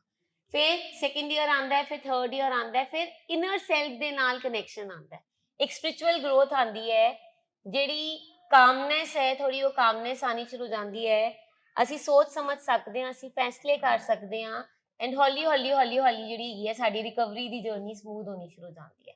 ਬਟ ਅਸੀਂ ਕੀ ਐਕਸਪੈਕਟ ਕਰਦੇ ਹਾਂ? ਅਸੀਂ ਐਕਸਪੈਕਟ ਕਰਦੇ ਹਾਂ 3 ਮੰਥਸ ਵੀ ਨਹੀਂ ਚਾਹੀਦੇ, 1 ਮਹੀਨਾ ਹੀ ਹੈਗਾ ਸਾਡੇ ਕੋਲ, 1 ਮਹੀਨੇ 'ਚ ਜੋ ਤੁਸੀਂ ਜਾਦੂ ਕਰ ਸਕਦੇ ਹੋ ਕਰ ਦਿਓ। ਅੱਛਾ, ਤੁਸੀਂ ਦੇਖਿਆ ਹੋਏਗਾ ਇਨੀਸ਼ੀਅਲੀ ਫਸਟ ਉਹਦੇ ਵਿੱਚ ਨਿਊਰੋਨਸ ਬਣੇ ਹੋਏ ਸੀਗੇ ਸਾਈਡ ਤੇ। Can we C the first, ਸਭ ਤੋਂ ਫਸਟ ਵਾਲੀ ਇਹ ਸਾਰਿਆਂ 'ਚ ਬਣੇ ਹੋਏ ਹੈ। ਇਹ ਸਾਈਡ ਤੇ ਨਾ ਨਿਊਰੋਨਸ ਤੇ ਸਾਈਨੈਪਟਿਕ ਗੈਪਸ ਬਣੇ ਹੋਏ ਆ। ਜੇ ਕਿਸੇ ਨੇ ਸਭ ਨੂੰ ਯਾਦ ਆ ਗਿਆ ਹੋਏਗਾ ਆਪਣੀ 9th 10th ਦੀ ਸਾਈਨ, ਲਾਸਟ में कर दो, ठीक है? ਇਹ ਜਿਹੜੇ ਨਿਊਰੋਨਸ ਹੈ ਨਾ, ਸਾਡੇ ਬ੍ਰੇਨ ਦੀ ਵਾਇਰਿੰਗ ਦੇ ਵਿੱਚ ਪ੍ਰੋਬਲਮ ਆ ਗਈ ਹੋਈ ਹੈ, ਸਾਡੇ ਬ੍ਰੇਨ ਦੇ ਕਨੈਕਸ਼ਨ ਦੇ ਵਿੱਚ ਪ੍ਰੋਬਲਮ ਆ ਗਈ ਹੋਈ ਹੈ। ਸੋ ਵੀ ਹੈਵ ਟਾਕ ਇਹਦੇ ਵਿੱਚ ਹਲੇ ਤੱਕ ਸਭ ਤੋਂ ਪਹਿਲੀ ਚੀਜ਼ ਸੀਗੀ ਡੋਪਾਮਾइन। ਡੋਪਾਮਾइन ਦੇ ਵਿੱਚ ਪ੍ਰੋਬਲਮ ਆ ਗਈ, ਉਹਦੇ ਕਰਕੇ ਸਾਡਾ ਇਹ ਸਾਰਾ ਕੁਝ ਚੱਲ ਰਿਹਾ ਸੀਗਾ, ਡੋਪਾਮਾइन ਦੀ ਘਾਟ ਹੋ ਗਈ, ਹੁਣ ਡੋਪਾਮਾइन ਬਣ ਹੀ ਨਹੀਂ ਰਹੀ ਤੇ ਮੂਡ ਖਰਾਬ ਹੋ ਗਿਆ। ਸੈਕਿੰਡ ਅਸੀਂ ਗੱਲ ਕੀਤੀ ਸੀ ਐਮਿਗਡੈਲਾ ਦੀ। ਐਮਿਗਡੈਲਾ ਮਤਲਬ ਹਰ ਵੇਲੇ ਐਮਰਜੈਂਸੀ ਲੱਗੀ ਹੋਈ ਹੈ ਬ੍ਰੇਨ ਦੇ ਵਿੱਚ, ਬ੍ਰੇਨ ਟਿਕਾਈ ਹੀ ਨਹੀਂ ਕਰਦਾ ਪਿਆ। ਥਰਡ ਅਸੀਂ ਗੱਲ ਕਰਤੀ ਸੀ ਪੀਐਫਸੀ ਦੀ, ਪ੍ਰੀ ਫਰੰਟਲ ਕਾਰਟੈਕਸ ਦੀ, ਯਾਨੀ ਕਿ ਹੁਣ ਸਾਨੂੰ ਸਮਝ ਹੀ ਖਤਮ ਹੋ ਗਈ ਹੈ। ਜਦੋਂ ਇਹ ਸਾਰੀਆਂ ਤਿੰਨੋਂ ਚੀਜ਼ਾਂ ਜਿਹੜੀਆਂ ਹੈਗੀਆਂ, ਇਮੋਸ਼ਨਲੀ ਸਾਨੂੰ ਨਹੀਂ ਪਤਾ, ਸਾਡਾ ਬਿਹੇਵੀਅਰ ਖਰਾਬ ਹੋ ਗਿਆ ਹੈ, ਸਾਡੀ ਕੋਗਨੀਸ਼ਨ ਨਹੀਂ ਸਮਝ ਆ ਰਹੀ, ਸਾਨੂੰ ਕੁਝ ਪਤਾ ਹੀ ਨਹੀਂ ਲੱਗ ਰਿਹਾ ਕੀ ਹੋ ਰਿਹਾ, ਹਾਊ ਕੈਨ ਵੀ ਐਕਸਪੈਕਟ ਕਿ 1 ਮੰਥ 2 ਮੰਥਸ ਦੇ ਵਿੱਚ ਪੂਰੀ ਰਿਕਵਰੀ ਹੋ ਜਾਏਗੀ। So it takes scientifically it takes 2.5 years to 3 years to repair ਜਿਹੜੀ ਹੋਣੀ ਹੈ ਨਾ ਬ੍ਰੇਨ ਦੀ, ਉਹ 2.5 years to 3 years ਲੱਗਣੇ ਹੈ, ਜਿਹਦੇ ਵਿੱਚ ਅਸੀਂ ਦੁਬਾਰਾ ਵਾਪਸ ਆ ਸਕਦੇ ਹਾਂ। ਹਾਂਜੀ, message. So the final message जो family वास्ते है, a wounded brain can heal, a wounded family can heal. Addiction recovery is not only stopping the substance, it is repairing the brain, rebuilding relationship and recreating a life. So ਤੁਸੀਂ ਸਾਰੇ ਇਹ ਸੋਚ ਕੇ ਆਏ ਸੀ ਕਿ ਅਸੀਂ ਆਪਣੇ loved one ਦਾ ਨਸ਼ਾ ਛੁਡਾਉਣਾ ਹੈ, ਠੀਕ ਹੈ, ਬਟ ਸਿਰਫ ਔਰ ਇਹਨਾਂ ਨੂੰ ਵੀ ਏਦਾਂ ਲੱਗਦਾ ਬਿਕੋਜ਼ ਸੈਕਿੰਡ ਡੇ ਮੈਂ ਸੁਣਨਾ ਸ਼ੁਰੂ ਕਰ ਦਿੰਦੀ ਹਾਂ, ਮੈਮ ਹੁਣ ਤੇ ਮੈਨੂੰ ਬਿਲਕੁਲ ਤੋੜ ਨਹੀਂ ਲੱਗਦੀ, ਕਿਉਂਕਿ ਉਹਨਾਂ ਨੂੰ ਏਦਾਂ ਲੱਗਦਾ ਕਿ ਇਹ ਟ੍ਰੀਟਮੈਂਟ ਹੈਗਾ। ਸੋ ਟ੍ਰੀਟਮੈਂਟ ਇਹ ਨਹੀਂ ਹੈਗਾ, ਟ੍ਰੀਟਮੈਂਟ ਇਹ ਸਾਰੇ ਵੂੰਡਸ ਦੀ ਹੀਲਿੰਗ ਹੈਗੀ ਹੈ ਜੋ ਅਸੀਂ ਅੱਜ ਗੱਲ ਕੀਤੀ। ਰਿਪੇਅਰ ਕਰਨਾ ਹੈ ਜੋ ਮੇਰਾ ਕੋਗਨੀਟਿਵ ਵੂੰਡ ਹੈ, ਇਮੋਸ਼ਨਲ ਵੂੰਡ ਹੈ, ਜੋ ਰਿਵਾਰਡ ਸਿਸਟਮ ਵਾਲਾ ਵੂੰਡ ਹੈ, ਇਹ ਸਾਰੇ ਵੂੰਡਸ ਦੀ ਜਿਹੜੀ ਹੀਲਿੰਗ ਹੈ, it is a complete holistic programme. ਇਹਨੂੰ ਅਸੀਂ ਕੇਟਰ ਕਰਦੇ ਹਾਂ, ਇਹਦੇ ਮੱਦੇ ਨਜ਼ਰ ਰੱਖਦੇ ਹੋਏ ਅਸੀਂ ਆਪਣੀਆਂ ਸਾਰੀਆਂ ਸਰਵਿਸਿਜ਼, ਥੈਰੇਪੀ, ਸਾਰਾ ਕੁਝ ਕਰਦੇ ਹਾਂ। ਇਟਸ ਨਾਟ ਜਸਟ ਅਬਾਊਟ ਕਿ ਅਸੀਂ ਇੱਥੇ ਨਸ਼ਾ ਛੱਡਣ ਵਾਸਤੇ ਆਏ ਹਾਂ। ਸੋ ਜਦੋਂ ਤੁਸੀਂ ਇੱਥੇ ਆਏ ਸੀਗੇ, ਓਬਵੀਅਸਲੀ ਬਿਕੋਜ਼ ਉਹ ਤੁਹਾਡਾ ਜਿਹੜਾ ਇਸ਼ੂ ਸੀਗਾ ਉਹ ਬਿਲਕੁਲ ਔਨ ਦ ਟੌਪ ਸੀ ਕਿ ਨਸ਼ਾ ਛੁਡਾਉਣਾ ਹੈ ਬਸ। ਹੁਣ ਤੁਹਾਨੂੰ ਪਤਾ ਚੱਲਦਾ ਹੈ ਕਿ ਨਸ਼ਾ ਜਿਹੜਾ ਸਾਨੂੰ ਦਿਖ ਰਿਹਾ ਸੀ, ਉਹਦੇ ਅੰਦਰ ਜਿਹੜੀਆਂ ਜੜ੍ਹਾਂ ਨੇ ਉਹ ਤੇ ਇਹਨਾਂ ਵੂੰਡਸ ਦੇ ਵਿੱਚ ਬੈਠੀਆਂ ਹੋਈਆਂ ਨੇ। ਸੋ ਜਦ ਤੱਕ ਅਸੀਂ ਇਹਨਾਂ ਵੂੰਡਸ ਨੂੰ ਹੀਲ ਨਹੀਂ ਕਰਾਂਗੇ, ਨਸ਼ਾ ਨਹੀਂ ਜਾਏਗਾ। ਨਸ਼ਾ ਤੇ ਦੇਖੋ, ਜੇ ਤੁਸੀਂ ਹੁਣ ਸੰਗਲਾ ਨਾਲ ਬੰਨ ਕੇ ਵੀ ਘਰ ਦੇ ਵਿੱਚ ਉਹਨੂੰ ਮਹੀਨਾ ਰੱਖਿਆ, ਨਸ਼ਾ ਤੇ ਨਹੀਂ ਗਿਆ ਨਾ, ਪਰ ਉਹ ਹੀਲ ਕਿਉਂ ਨਹੀਂ ਹੋਇਆ? ਕਿਉਂ? ਕਿਉਂਕਿ ਉਹਨੂੰ ਉਹੋ ਜਿਹਾ এনवायरमेंट ਨਹੀਂ ਮਿਲਿਆ। ਉਹਦੇ ਉਹ ਜਿਹੜੇ ਜੜ੍ਹਾਂ ਦੇ ਵਿੱਚ ਵੂੰਡਸ ਬੈਠੇ ਹੋਏ ਸੀਗੇ ਉਹ ਹੀਲ ਨਹੀਂ ਹੋਏ, ਤੇ ਫਿਰ ਨਸ਼ਾ ਤੇ ਦੁਬਾਰਾ ਆਉਣਾ ਹੀ ਸੀਗਾ। ਸੋ ਦਿਸ ਇਜ਼ ਵਾਟ ਕਿ ਅਸੀਂ ਰੀਹੈਬਿਲਿਟੇਸ਼ਨ ਦੇ ਵਿੱਚ ਜਦੋਂ ਅਸੀਂ ਆਉਂਦੇ ਹਾਂ, ਸੋਚ ਕੇ ਜ਼ਰੂਰ ਇਹ ਆਉਂਦੇ ਹਾਂ ਕਿ ਹਾਂ ਮੈਨੂੰ ਸ਼ਾਇਦ ਨਸ਼ੇ ਦਾ ਹੀ ਟ੍ਰੀਟਮੈਂਟ ਕਰਾਉਣਾ, ਹੁਣ ਮੈਨੂੰ ਤੋੜ ਨਹੀਂ ਲੱਗਦੀ, ਕ੍ਰੇਵਿੰਗ ਨਹੀਂ ਆਉਂਦੀ, ਨੀਂਦ ਹੋ ਗਈ ਠੀਕ, ਮੇਰੇ ਟੈਸਟ ਠੀਕ ਹੋ ਗਏ ਮੈਮ, ਹੁਣ ਲਾਲ ਨਹੀਂ ਹੋਇਆ ਉਹਨਾਂ ਦੇ ਉੱਤੇ ਅੰਡਰਲਾਈਨਿੰਗ, ਹੁਣ ਮੇਰੇ ਟੈਸਟ ਠੀਕ ਹੋ ਗਏ। ਸੋ ਇਹ ਸਿਰਫ ਸਰੀਰਕ ਇਲਾਜ ਨਹੀਂ ਹੈ, ਇਹ ਜਿਹੜੇ ਅੰਦਰੂਨੀ ਵੂੰਡਸ ਅਸੀਂ ਸਾਲੋ ਸਾਲ ਆਪਣੇ ਅੰਦਰ ਰੱਖੇ ਹੋਏ ਆ, ਉਹਨਾਂ ਦੀ ਹੀਲਿੰਗ ਹੈਗੀ ਹੈ। ਇਹ ਇੱਕ ਹੋਲਿਸਟਿਕ ਪ੍ਰੋਗਰਾਮ ਹੈ ਜੋ ਅਸੀਂ ਕੇਟਰ ਕਰਦੇ ਹਾਂ। Anybody wants to ask anything? ਠੀਕ ਹੈ ਜੀ, ਥੈਂਕ ਯੂ ਸੋ ਮਚ।